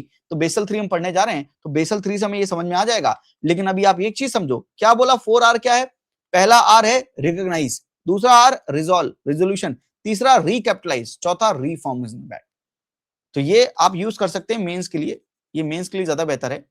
वैसे बस हमको बताने के लिए, आपको समझाने के लिए कि हाँ पहले रिकॉग्नाइज करना पड़ेगा बैड लोन्स है या नहीं है, फिर आप रिजॉल्व करो, रिकैपिटलाइज करो एंड रिफॉर्म्स करो, रिफॉर्म्स करो, रिफॉर्म्स करो। ठीक है, चलिए हेडिंग डालिए बेसल नॉर्म्स, हेडिंग डालिए Basel norms. Basel norms are very important for UPSC preparation, to understand the banking system also, to understand the financial health of the banks also. Basel norms are very much important. Hence, we cannot leave Basel norms. But many teachers across UPSC, they do leave Basel norms and say this is not important. I have never understood the concept of why it is not important. UPSC has asked previous year questions, actually many previous year questions from Basel norms, and then also teachers tends to leave this topic because maybe they are not able to explain this, or with that intensity or that capacity, but I will explain because for me it's not very difficult thing. Basel norm बहुत difficult नहीं है, आपको एकदम easy समझ में आएगा। तो हो सकता है टीचर जो समझाते हो वो इसलिए छोड़ देते हैं कि बच्चों को समझ नहीं आता तो बच्चे सवाल पूछते होंगे, पर मैं आपके सवालों से भी नहीं डरता हूं और मैं आपको समझा भी लूंगा, ये मेरा पूरा कॉन्फिडेंस अपने ऊपर। तो बेसल नॉर्म अगर आपको डिफिकल्ट आज तक लगता आया होगा, आज से नहीं लगेगा। बेसल 1 आया था 1988 में, फिर अपग्रेड किया गया, कुछ ऐड किया गया तो बेसल 2 आया 2004 में, फिर बेसल 3 आया 2010 में। इसको कंप्लीट हो रहे हैं 15 years. That's why it may be important कि बेसल 3 से सवाल पूछे, बेसल 3 से सवाल आपसे पूछे। ठीक है, तो आप बेसल 1, बेसल 2, बेसल 3, ये बेसल नॉर्म्स कहते हैं। इसे थोड़ा सा इनकी हिस्ट्री लिखिए, क्योंकि बिना बैकग्राउंड समझे कोई भी चीज समझना आत्महत्या करने के जैसा है। बिना बैकग्राउंड समझे मैं आपको कुछ भी नहीं समझा सकता। मैं एक बार छुप जाता हूं, आप इसको पहले लिख लो एक बार। In 1974, due to the failure of the Herstatt bank of Germany, क्योंकि जर्मनी का सबसे बड़ा बैंक फेल हो गया 1974, कितने साल कंप्लीट हो गए इस बात को, कितने साल कंप्लीट हो गए? 50 इयर्स कंप्लीट हो गए। G10 countries, Luxembourg and Spain, ये 3 लोग मिलकर they form a standing committee under the bank for international settlement, BIS, bank for international settlement के अंदर इन्होंने एक स्टैंडिंग कमिटी बनाई। फॉर एग्जांपल जैसे हम आरबीआई के अंदर कोई स्टैंडिंग कमिटी बना दे, फॉर एग्जांपल उर्जित आर्क पटेल कमिटी हमने बनाई थी, ऐसे इन्होंने बैंक फॉर इंटरनेशनल सेटलमेंट्स के अंदर एक स्टैंडिंग कमिटी बनाई और उस कमिटी का नाम था Basel committee for banking supervision, जहां से बेजल नाम आया। क्योंकि BIS का हेडक्वार्टर ही बेजल है, इसलिए बेजल कमिटी नाम रखा गया, इसलिए बेजल कमिटी नाम रखा गया। Since BIS is headquartered in Basel, this committee got name from there, and this committee is comprised of the representative from the central bank and the regulatory authority. RBI issued directives under which the Indian banks have to also follow Basel III norms from the 1st April 2013, which will be fully implemented by 31st March 2019, जो कि अब हो भी गए हैं पूरी तरह से। बेजल नॉर्म, बेजल 3 नॉर्म्स को हम फॉलो भी करते हैं। तो BIS meeting of the central bank, objective एक ही है, achieving financial stability in the banking sector. भाई ये कमेटी क्यों बनाई गई थी? कि बैंकों को सुपरवाइज किया जा सके, बैंकों की फाइनेंशियल स्टेबिलिटी को अचीव किया जा सके, बैंकों की हेल्थ खराब नहीं होनी चाहिए।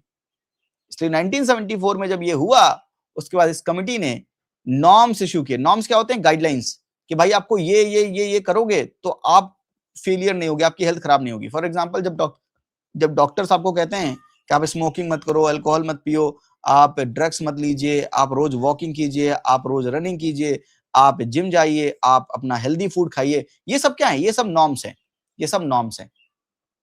तो ऐसी ही ये जो कमिटी थी BIS के अंदर, जो स्टैंडिंग कमिटी बेजल कमिटी थी, उसने कुछ नॉर्म्स बनाए हैं और उन नॉर्म्स को हम बेजल नॉर्म्स कहते हैं।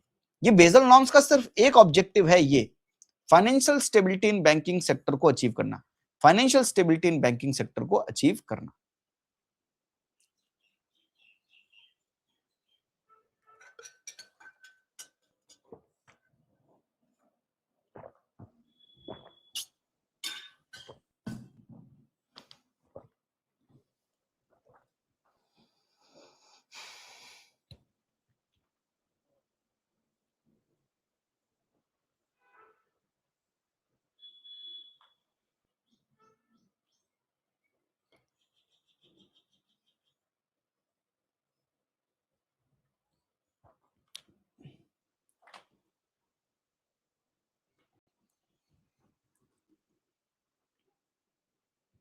डन?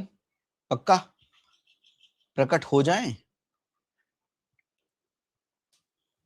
आपको क्या लगता है मैं कहीं जाता हूं? मैं तो यहीं रहता हूं भाई, प्रकट होने में मुझे कितना टाइम लगेगा? हेडिंग डालिए, पहली हेडिंग बेजल नॉर्म 1। तो हम सबसे पहले 1988 का बेजल नॉर्म 1 पढ़ेंगे। उसमें एक बात कही गई,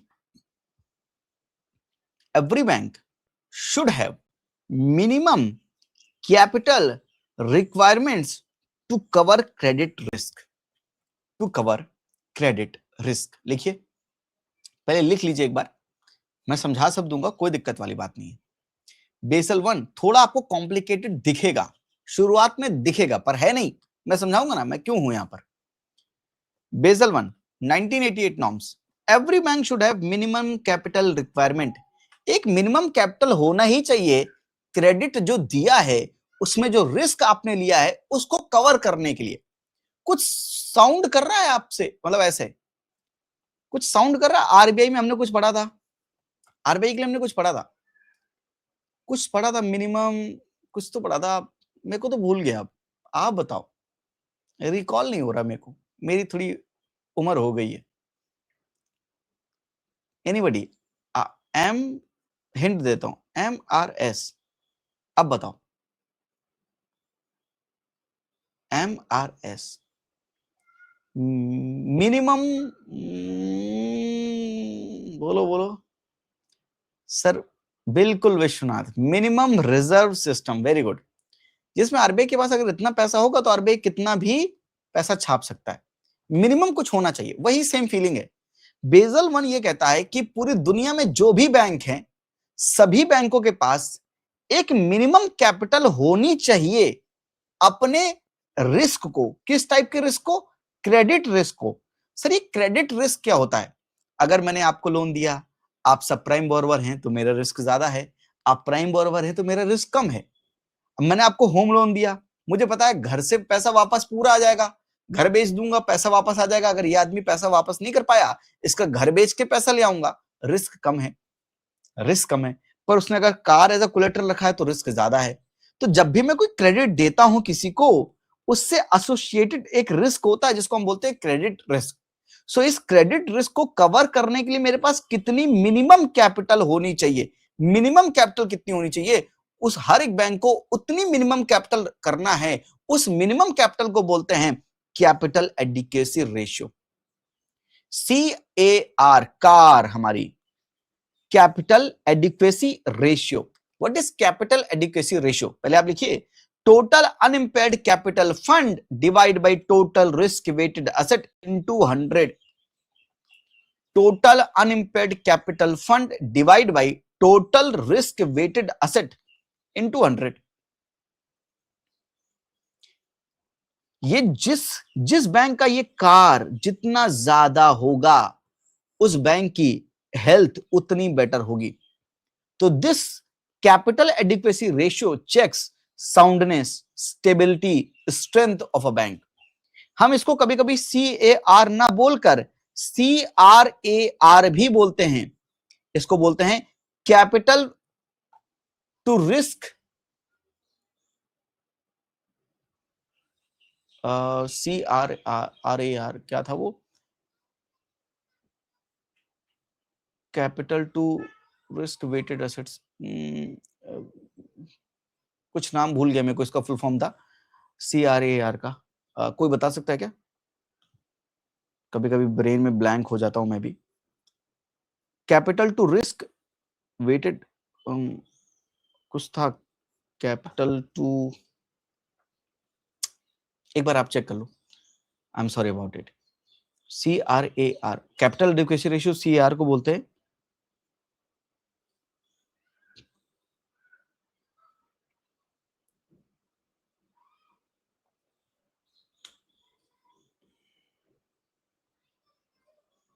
CRAR का फुल फॉर्म देख लीजिए, capital to risk weighted asset. अच्छा, कैपिटल टू, यस वही मैं कह रहा हूं, नाम नहीं है याद। Capital to risk weighted asset ratio, thank you for telling me this, thank you for telling me this.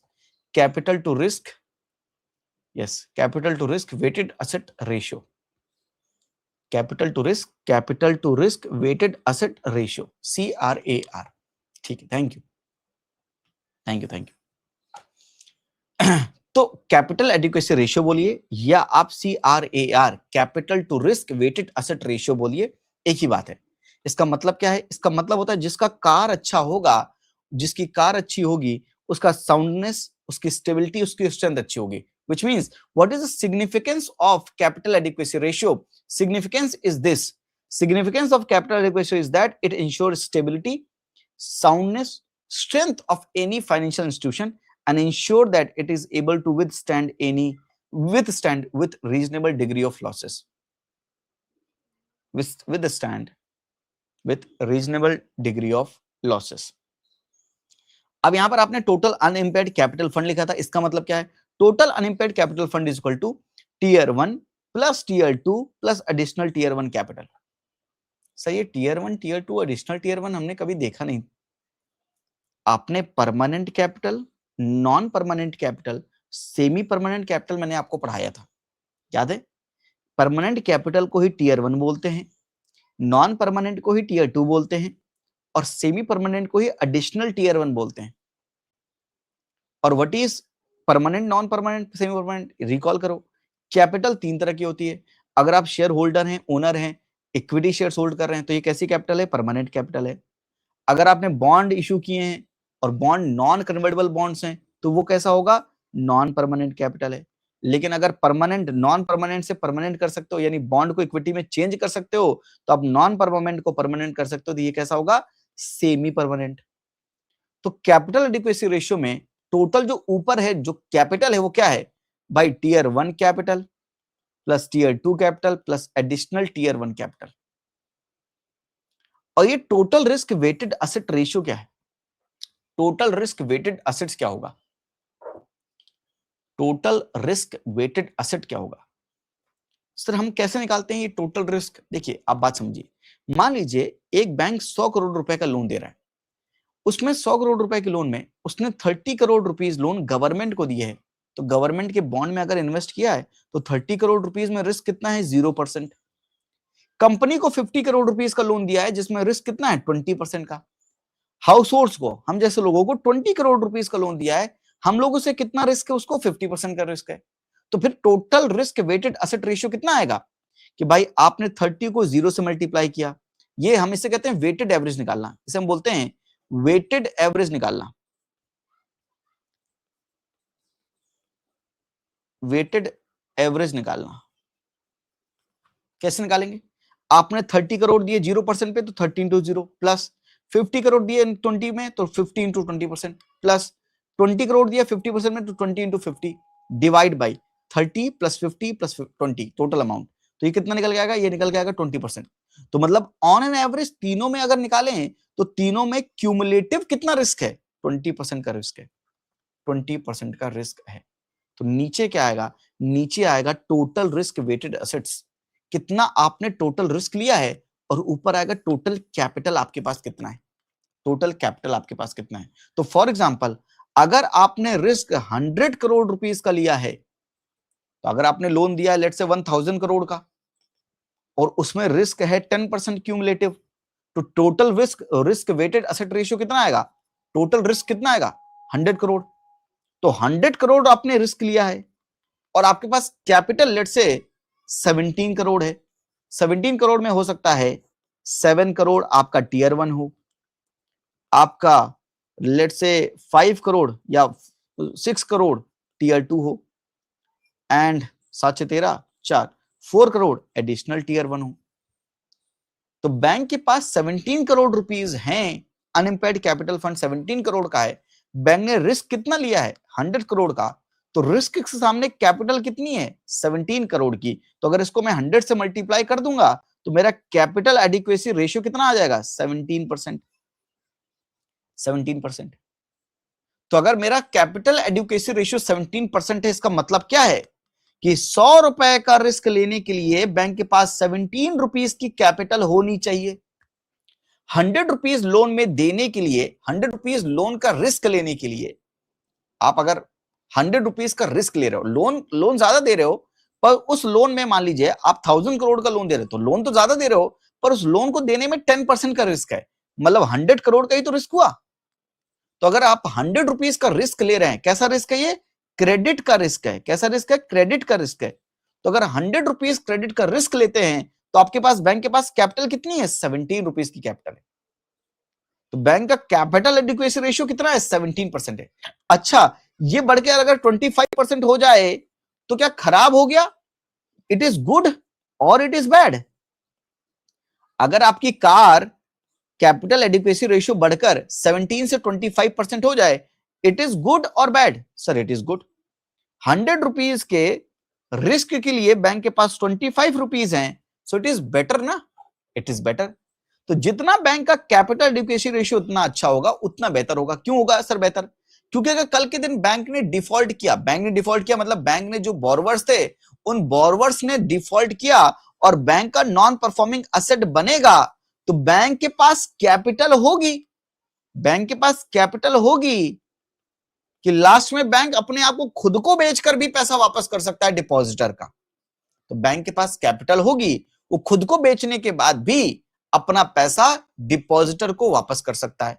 That is the importance of capital adequacy ratio. तो क्या आपको कैपिटल एडिक्वेसी रेशियो समझ आया? ये एक बार ध्यान से देख लो, आराम से समझ लो, क्योंकि 100 से मल्टीप्लाई किया तो परसेंटेज में आएगा। बिल्कुल यस सर, एक बार ध्यान से देख लो। तो क्या आपको कैपिटल अब समझ में आया? मिनिमम कैपिटल कितनी रखनी पड़ेगी क्रेडिट रिस्क को कवर करने के लिए? मतलब कैपिटल एडिक्वेसी रेशियो कितना होगा? जितना ज्यादा होगा उतना बेहतर होगा, जितना ज्यादा होगा उतना बेहतर होगा।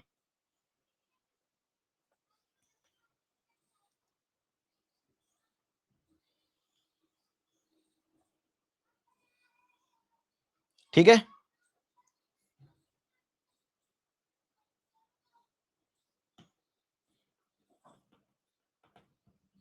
ये बढ़ गया है, पहले 16.6 था, अब ये 17.2 है।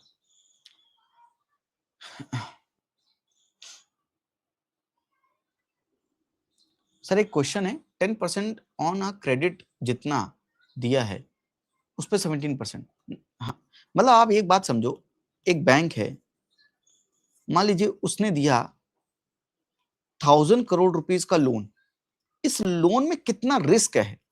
लेट्स से इस लोन को देने के लिए बैंक के पास 10% का रिस्क है, तो कितने का रिस्क है? टोटल रिस्क वेटेड कितना आया? टोटल रिस्क वेटेड एसेट कितना आया सर? 100 करोड़ आया। अच्छा, तो आपको ऊपर क्या लिखना था? बैंक की कैपिटल। तो बैंक के पास टीयर 1 मान लीजिए 7 था, नॉन परमानेंट जो थी टीयर 2 जो था वो 5 था, और एडिशनल टीयर 1 जो था वो कितना था? 7 5 12, ये 7 6 था, 7 6 13 4। तो टोटल बैंक के पास कितनी कैपिटल है? लेट्स से 17 करोड़ की, और बैंक ने total risk weighted asset ratio कितना है? 100 करोड़ का इनटू 100, तो कितना आएगा? 17%। तो कितना आएगा? 17%। मतलब 100 करोड़ का रिस्क है। लोन तो आपने कितने का दिया है? 1000 करोड़ का, रिस्क 100 करोड़ का है। तो जितना रिस्क ले रहे हैं, जितना क्रेडिट रिस्क ले रहे हैं, उसका कितना परसेंटेज, उसका कितना परसेंटेज आपके पास कैपिटल है, उसका कितना परसेंटेज आपके पास कैपिटल है, that is capital adequacy ratio. तो बेसल 3 ने कहा था, बेसल 3 ने कहा था, ये बेसल 3 ने कहा था कि हमारे पास tier 1 4.5% of RWA, risk weighted asset का 4.5% टीयर 1 होना चाहिए, 2% टीयर 2 होना चाहिए, एंड 1.5% एडिशनल टीयर 1 होना चाहिए। यानी टोटल 8% रिकमेंड किया था बेसल 3 ने। बेसल 3 ने कहा था कि अगर आप 100 करोड़ रुपीस का रिस्क लेते हैं, लोन नहीं, लोन आप ज्यादा दे रहे हो, पर अगर क्रेडिट रिस्क आपका 100 करोड़ का है, तो उसमें 4.5 करोड़ का कैपिटल टीयर 1 में, प्लस 2 करोड़ का कैपिटल टीयर 2 में, प्लस 1.5 करोड़ का कैपिटल एडिशनल टीयर 1 में होना चाहिए। मतलब total 8 crore divide by 100 crore into 100 करेंगे तो हमारा कैपिटल एडिक्वेसी रेशियो कितना होना चाहिए? 8% होना चाहिए, 8% होना चाहिए। यानी इन्होंने ये भी बोला कि इंटरनली कौन कितना होना चाहिए। ऐसा तो नहीं है कि आप पूरा का पूरा 8 करोड़ इसमें मेंटेन कर रहे हो, क्योंकि ये क्या है? Non permanent to permanent change होगा। हो सकता है पूरा का पूरा आप बॉन्ड में कर रहे हो, ये तो नॉन परमानेंट कैपिटल है। तो कैपिटल की क्वालिटी भी अच्छी हो। सबसे अच्छी क्वालिटी का कैपिटल कौन सा है? टीयर 1, क्योंकि ये परमानेंट है। सबसे बेकार क्वालिटी का कैपिटल कौन सा है? टीयर 2, क्योंकि ये नॉन परमानेंट है। तो हमें तीनों तरह के कैपिटल रखने हैं, पर परमानेंट कैपिटल देखो सबसे ज्यादा है 4.5,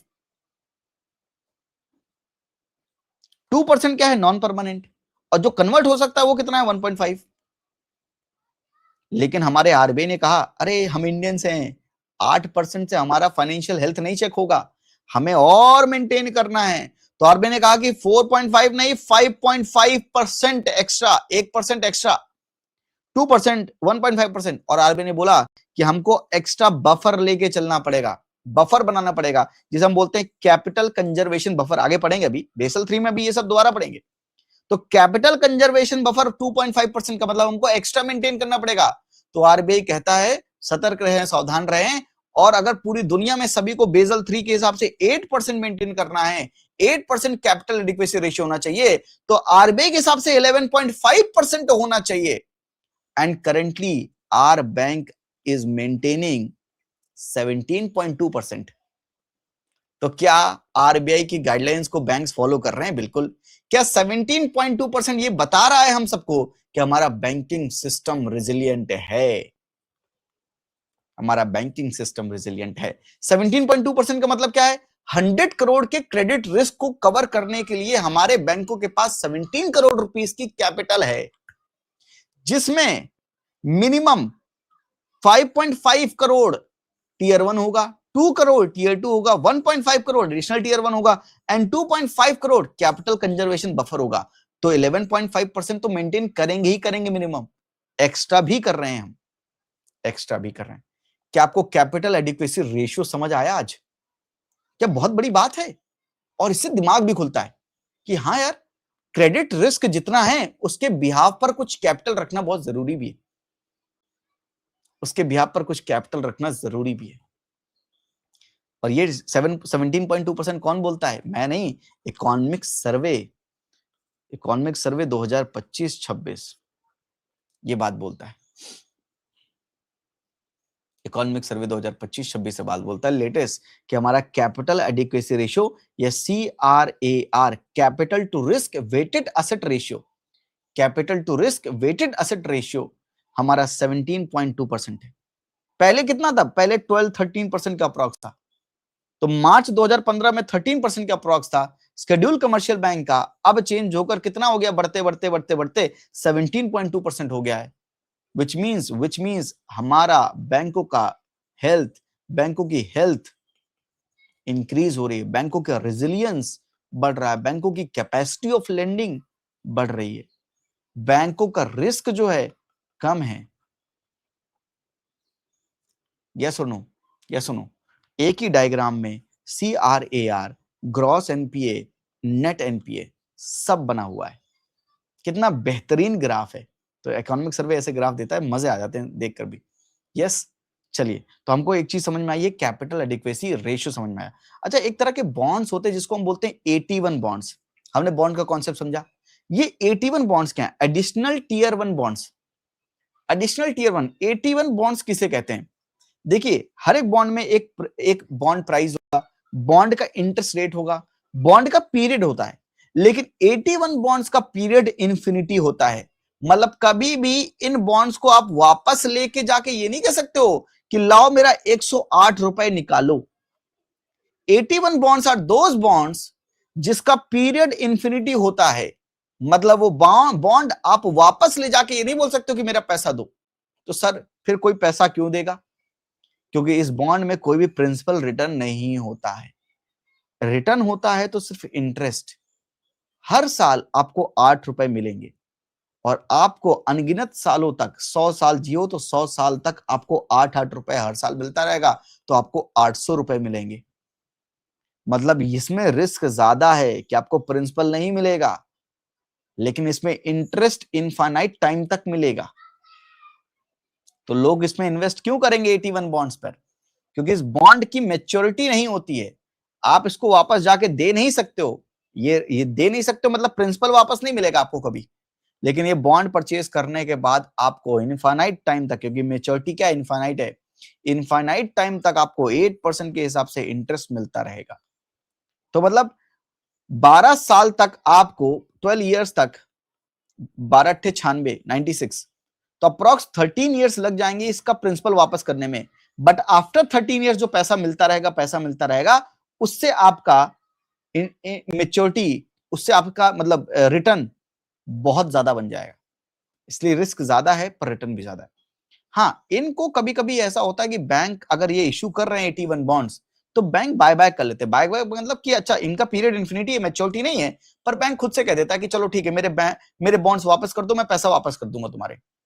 तो बैंक बाय बैक कर सकते हैं, मतलब अगर मैंने आपको ये इशू किया तो मैं वापस आपसे ले सकता हूं, मेरी मर्जी है, पर आप नहीं कह सकते हैं कि सर वापस लो, मेरी मर्जी, यानी बैंक्स की मर्जी है कि वो बाय बैक कर ले।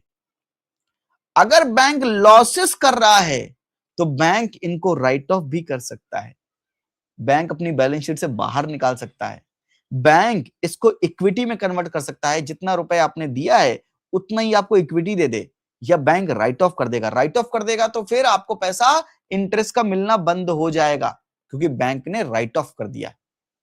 तो सर रिस्क है ये तो, हाँ भैया रिस्क तो है, रिस्क है तो रिटर्न भी ज्यादा देगा, रिस्क है तो रिटर्न भी ज्यादा देगा। तो बैंक बाय बैक कर सकता है, बिल्कुल बाय बैक कर सकता है। बैंक लॉस करेगा तो राइट ऑफ कर सकता है कि मैं आपका पैसा लिया ही नहीं है, मैं जानता ही नहीं आपको, हाँ कर सकता है, राइट ऑफ कर सकता है। क्या बैंक ने जितना पैसा आपसे लिया उसको इक्विटी दे सकता है? दे सकता है। ये कुछ भी करवा लो बैंक से, ये सारी पॉसिबिलिटीज हैं इसमें। इसको हम बोलते हैं additional tier 1 bond, AT1 bonds, AT1 bonds. तो यहां पर हमने AT पढ़ा था, एडिशनल टीयर 1 कैपिटल, तो मैंने सोचा एडिशनल टीयर 1 बॉन्ड भी यहीं पर पढ़ा दूं तो मर्ज हो जाएगा। ऐसा बेजल ने कुछ नहीं कहा था, बेजल ने ये सब कुछ नहीं कहा। बेजल ने तो ये कहा था कि क्रेडिट रिस्क को कवर करने के लिए आपके पास कैपिटल होनी चाहिए, यानी कैपिटल एडिक्वेसी रेशियो। ये एडिशनली मैं समझा रहा हूं यहां पर, ताकि हमने क्योंकि 81 समझा तो हमें 81 बॉन्ड्स भी यहीं पर समझ लें। अंडरस्टूड फाइनली, कॉन्सेप्ट ये समझ में आया? कोई प्रॉब्लम है यहां पर तो बताइए, any issue, let me no.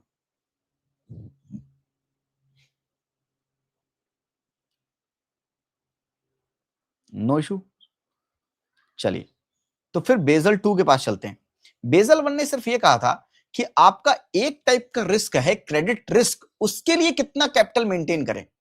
Bezel 2 ने उसी बात को कंटिन्यू करते हुए थोड़ा सा ब्रॉड कर दिया, अपने आप को ब्रॉड कर दिया। कैसे? बेजल 2 ने कहा कि हमारे 3 पिलर होंगे। पहला पिलर है कि मिनिमम कैपिटल कितनी रिक्वायरमेंट चाहिए रिस्क को कवर करने के लिए, और हम 3 टाइप के रिस्क के बारे में बात करेंगे। दूसरा, सुपरवाइजरी रिव्यू प्रोसेस होना चाहिए बैंकों के लिए हेल्थ चेक करने के लिए, और तीसरा मार्केट डिसिप्लिन डिस्क्लोजर होना चाहिए। आप एक बार पहले लिखिए और एक्सप्लेन करने में 2 सेकंड नहीं लगेगा और पूरा एक्सप्लेन हो जाएगा। एक बार पहले आप लिखो, मैं छुप जाता हूं। इसको आप लिखिए बेजल 2। बेजल 1 के लिए क्या था? सिर्फ और सिर्फ क्रेडिट रिस्क को कंटेन करने के लिए कितना मिनिमम कैपिटल चाहिए। बेजल 2 ने इसको और ब्रॉड किया कि minimum capital requirement to cover 3 types of risk. पहला क्रेडिट, दूसरा मार्केट, तीसरा ऑपरेशनल रिस्क। मैं सब समझाऊंगा, सब पढ़ाऊंगा, आपको ये तीनों पिलर बनाइए, फिर मैं आपको एक एक जूम करके लिखवाता हूं, फिर मैं आपको सब कुछ कवर हो जाएगा आपका। तो बेजल 2 हो जाएगा, उसके बाद बेजल 3 कर लेंगे, एंड आपका पूरा का पूरा बेजल नॉर्म्स क्लियर हो जाएगा। क्योंकि ये करंट अफेयर्स में भी लिक्विडिटी कवरेज रेशियो के बारे में बात हुई है, वो करंट अफेयर में है, इसलिए हमें बेजल 3 पढ़ना पड़ेगा, क्योंकि वो करंट अफेयर का पार्ट भी है। तो बेजल 3 इस बार बड़ा इंपॉर्टेंट है, क्योंकि लिक्विडिटी कवरेज रेशियो जो आगे हम पढ़ने वाले हैं वो बेजल 3 ने ही सजेस्ट किया था, और उसमें अभी रिसेंटली चेंजेस हुए हैं।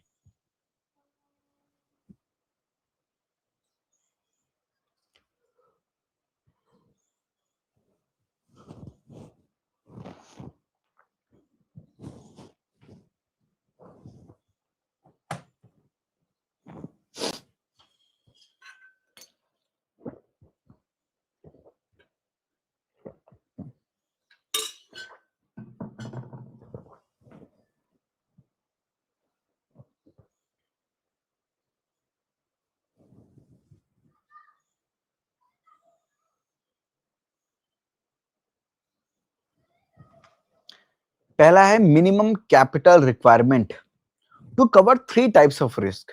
क्रेडिट रिस्क तो आप समझ गए। इन्होंने कहा market risk also. For example, हर बैंक गवर्नमेंट सिक्योरिटीज में पैसा इन्वेस्ट करता है। अब उसकी बॉन्ड यील्ड कम या ज्यादा होगी तो बैंकों को उसके फ्लक्चुएशन के हिसाब से एक रिस्क कवर करना पड़ेगा, उसको हम बोलते हैं मार्केट रिस्क। उसको हम बोलते हैं market risk. Possibility of loss due to change in market price of the assets and the liabilities of the bank. For example, bond में पैसा इन्वेस्ट किया, बॉन्ड का प्राइस कम हो जाए। फॉर एग्जाम्पल, गोल्ड में इन्वेस्ट किया है, गोल्ड का प्राइस कम हो जाए, तो उसकी वजह से वो रिस्क है, और रिस्क मार्केट की वजह से, मार्केट में डिमांड एंड सप्लाई की वजह से। तो उस रिस्क को कवर करने के लिए भी मिनिमम कैपिटल कितनी होनी चाहिए। साथ में ऑपरेशनल रिस्क, फॉर एग्जांपल अगर इंटरनेट प्रोसेस जो है, इंटरनेट सिस्टम जो है वो फेल हो जाए, या कभी कोई वायरस अटैक कर दे, कभी ह्यूमन की वजह से कुछ रिस्क आ जाए, लॉस हो जाए, तो उन सब चीजों की वजह से उसको हम बोलते हैं ऑपरेशनल रिस्क। मतलब ये तीनों टाइप के रिस्क को कवर करने के लिए आपको कितनी मिनिमम कैपिटल होनी चाहिए, ये ब्रॉड किया। इस ब्रॉडनेस के लिए बेसल टू रिस्पॉन्सिबल है।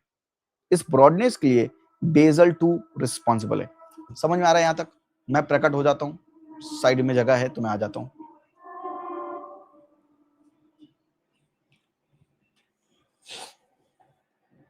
Market risk and operational risk समझ में आया? तो कितने टाइप के risk? Credit, market and operational risk. उसके लिए आपके पास मिनिमम कैपिटल रिक्वायरमेंट कितनी होनी चाहिए, पहला पॉइंट वो है। दूसरा पॉइंट हम आते हैं, अगर ये लिख लो तो जल्दी से डन बोल दो तो मैं आगे चलता हूं।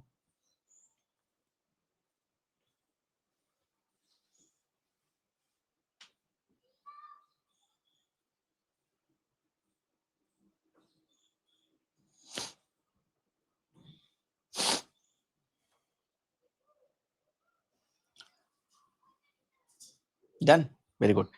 Pillar 2 is supervisory review process. इसका मतलब यह है कि बैंक को बेसल 2 ने यह कहा कि बैंक तुम्हारे पास एक रिस्क मैनेजमेंट सिस्टम होना चाहिए and you should be under regular supervision. Bank should have risk management system under regular supervision और a separate department for risk management with each bank. हर एक बैंक के पास एक रिस्क मैनेजमेंट सिस्टम होना चाहिए जिससे वो अपने आप को सुपरवाइज कर पाए, जिसकी वजह से वो अपने रिस्क को हमेशा मैनेज कर सके। सुपरवाइजरी रिव्यू प्रोसेस मतलब बैंक को अपने रिस्क को सुपरवाइज करने के लिए एक सेपरेट डिपार्टमेंट होना चाहिए या एक कुछ सिस्टम होना चाहिए जिसकी वजह से वो अपने रिस्क को चेक कर सकता है, रिस्क को मिनिमाइज कर सकता है। एंड तीसरा, मार्केट डिसिप्लिन, यानी हर एक बैंक को बेसल 2 ये कहता है कि ट्रांसपेरेंसी पर फोकस करना चाहिए। बैंक को डिस्क्लोजर रिक्वायरमेंट को फॉलो करना चाहिए। डिस्क्लोजर का मतलब है कि बैंक की जो बैलेंस शीट है वो ट्रांसपेरेंट वे में अवेलेबल होनी चाहिए। बैंक को अपनी बैलेंस शीट को छुपाना नहीं चाहिए। भाई आप बैंक की बैलेंस शीट होगी तो उसमें हमें दिख जाएगा कि कितनी बैंक की लाइबिलिटी, कितना असेट्स है। तो अगर बैंक की जो बैलेंस शीट है उसमें लाइबिलिटी और असेट्स दिखेंगे तो जो हमें असेट्स दिखेंगे अगर ट्रांसपेरेंट वे में दिखेंगे तो हमें समझ में आएगा कि बैंक की हेल्थ कैसी है। तो every bank should have disclosure requirement, should follow disclosure requirement, which means disclosure means bank should show its balance sheet in a very transparent way. तो सुपरवाइजरी रिव्यू प्रोसेस का मतलब कि हर एक बैंक के पास एक डिपार्टमेंट होना चाहिए अपने रिस्क को मिटिगेट करने के लिए, और मार्केट डिसिप्लिन का मतलब है कि हर एक बैंक को अपनी बैलेंस शीट को सही ढंग से ट्रांसपेरेंट वे में शो करना चाहिए। ये तीन चीजों की बात करता है बेसल 2 नॉर्म्स। आई होप आपने ये चीज लिखी होगी, नहीं लिखी तो लिख लीजिए। एंड आई होप आपको यहां तक क्लियर है। तो क्या बेसल 1 एंड बेसल 2 क्लियर है आप सबको? बेसल 1 एंड बेसल 2 क्लियर है क्या?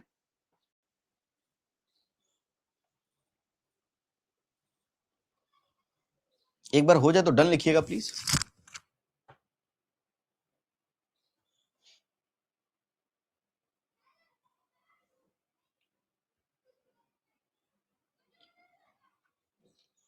क्लियर है? Yes, okay.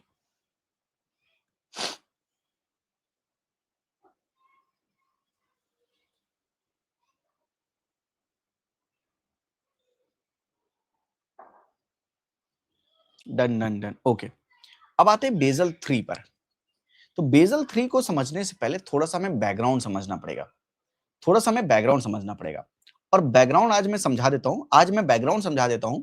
कल बैकग्राउंड के बाद हम बेसल 3 को समझना शुरू करेंगे।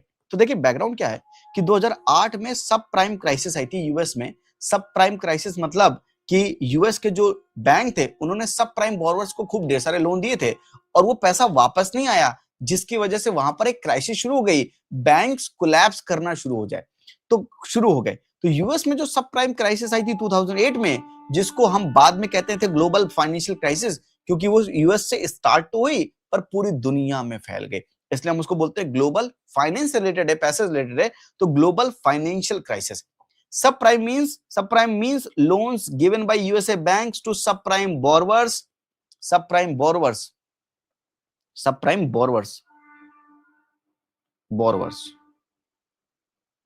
माफ कीजिएगा. और लेस क्रेडिट वर्दी borrowers, mainly for housing purpose. इसलिए हम इसको कभी कभी हाउसिंग क्राइसिस भी बोलते हैं. सब प्राइम क्राइसिस बोल लीजिए, ग्लोबल फाइनेंशियल क्राइसिस बोल लीजिए. ये लिख लीजिए बस इतना. मैं आपको थोड़ा सा और एलेबोरेट करके एक बार मैं यूएस में जो हुई थी क्राइसिस उसके बारे में समझाना चाहता हूं.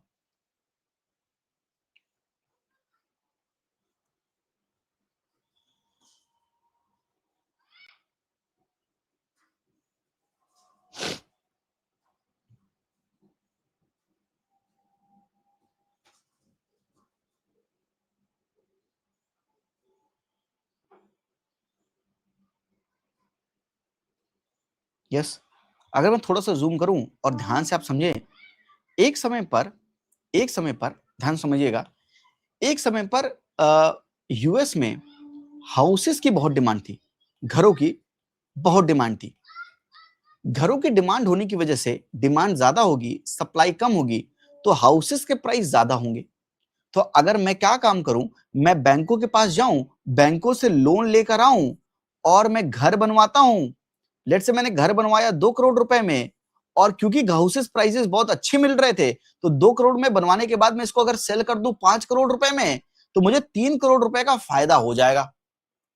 तो फिर वहां पे सभी लोगों ने ये काम शुरू कर दिया कि चलो घर बनाते हैं, क्योंकि घर के प्राइस अच्छे मिल रहे हैं, घर के बनाने में प्रॉफिट अच्छा है, ये धंधा अच्छा है. तो फिर एक काम शुरू हो गया. एक क्या काम शुरू हो गया कि यूएसए में बहुत ढेर सारे लोगों ने घर बनाना शुरू कर दिया, और घर बनाने के लिए लोन लेना होगा, तो लोगों ने लोन लेना बैंक से शुरू कर दिया.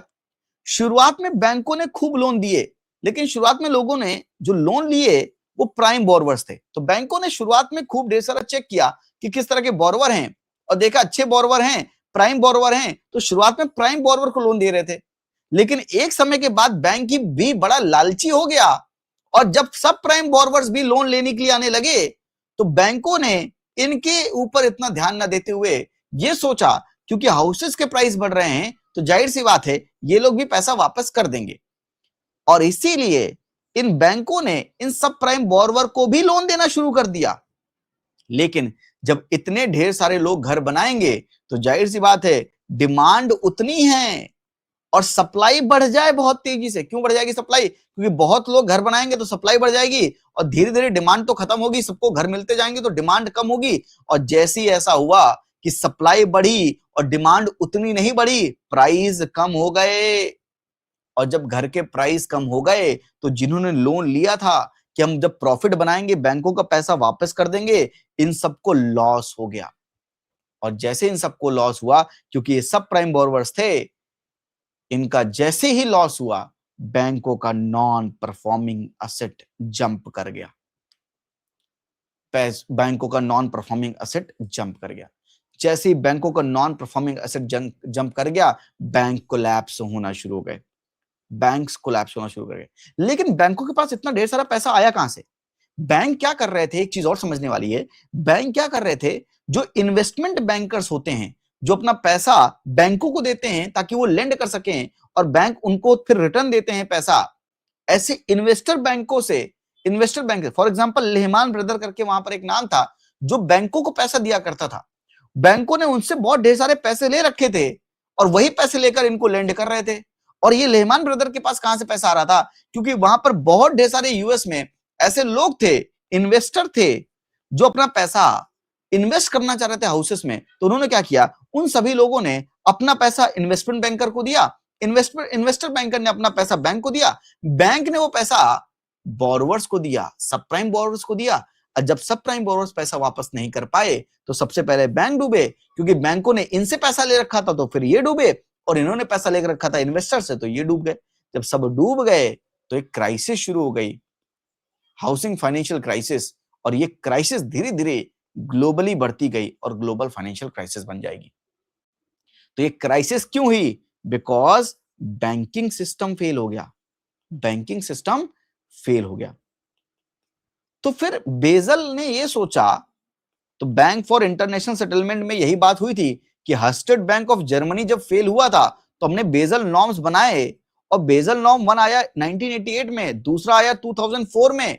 इन दोनों के आने के बावजूद, पूरे बैंकिंग सिस्टम को सुपरवाइज करने के बावजूद, आपको 2008 में दुनिया की सबसे बड़ी क्राइसिस, ग्लोबल फाइनेंशियल क्राइसिस देखनी पड़ गई। किसकी वजह से? बैंकों की वजह से। किसके फेलियर की वजह से? बैंकिंग सिस्टम के फेलियर की वजह से। तो जो बेजल नॉर्म आए 1 और 2, उसमें पक्का कोई ना कोई कमी होगी, क्योंकि इनमें कोई कमी है। इसलिए इस कमी को सही ढंग से पूरा करने के लिए 2008 के ग्लोबल फाइनेंशियल क्राइसिस के बाद क्या इंट्रोड्यूस हुआ? Basel norm 3। बोलो, क्या आपको ग्लोबल फाइनेंशियल क्राइसिस समझ में आई? क्या आपको बेजल नॉर्म 3 का बैकग्राउंड समझ में आया? क्यों लाए भाई ये? क्योंकि 1988 में लाए, 2004 में लाए। इनको लाने के बाद भी बैंकिंग सिस्टम पूरा फेल तो हो गया ना। फेल हो गया तो मतलब अभी भी रिफॉर्म की जरूरत है, इसलिए बेजल नॉर्म 3 लाए गए। इसलिए बेजल 3 लाए गए। आई होप आपको बैकग्राउंड यहां तक क्लियर है। यूट्यूब पर 2 वीडियो आपको देखनी है। आप डालिएगा यूट्यूब पर होप तुशांत, ये आपका होमवर्क है, प्लीज करिएगा। आपको यूट्यूब पर 2 वीडियो देखनी है। डालिएगा होप तुशांत ग्लोबल फाइनेंशियल क्राइसिस, मेरी वीडियो आपके सामने आ जाएगी। पूरा एलेबोरेट करके मैंने समझाया। दूसरा डालिएगा होप तुशांत, सर्च करिएगा यूट्यूब पर hope Tushant, taper tantrum, taper tantrum. ये दोनों यूट्यूब की वीडियो कल देखकर आइएगा। 3 बजे क्लास में मिलते हैं और यहीं से कंटिन्यू करेंगे। यहां तक कोई दिक्कत है, डाउट्स है तो बताइए, otherwise this class is done. I hope you enjoyed the class. You understand the Basel 1, Basel 2. Now, tomorrow we are going to understand the Basel 3 norms. उससे पहले रिक्वायरमेंट ये है, ग्लोबल फाइनेंशियल क्राइसिस तो मैंने समझा दी है फिर भी, लेकिन फिर भी इस वीडियो को जरूर देखिएगा और एलेबोरेट में समझ में आ जाएगा, और साथ में टेपर टेंट्रम भी देखिएगा। तो 2 वीडियो, 2 कॉन्सेप्ट आप यूट्यूब से देख कर आइएगा। यूट्यूब में सर्च में बस ये सर्च करना है आपको और मेरी वीडियो सामने आ जाएगी आपको। उसके नोट्स बना लीजिएगा और आपको हर एक चीज वहां पर जो भी मैंने समझाई है सब कुछ समझ में आएगा। टेंशन मत लीजिए। जो भी कॉन्सेप्ट हमने सीखे, हमने पढ़े हैं, आपको हर एक कॉन्सेप्ट वहां पर जो भी होगा टेपर टेंट्रम में मैं समझाऊंगा, वो आपको सारे कॉन्सेप्ट समझ में आएंगे। ठीक है, तो आज के लिए इतना ही। हंसते रहिए, मुस्कुराते रहिए, ख्याल रखिए अपना। थैंक यू, नमस्ते, जय हिंद, जय हिंद, थैंक यू।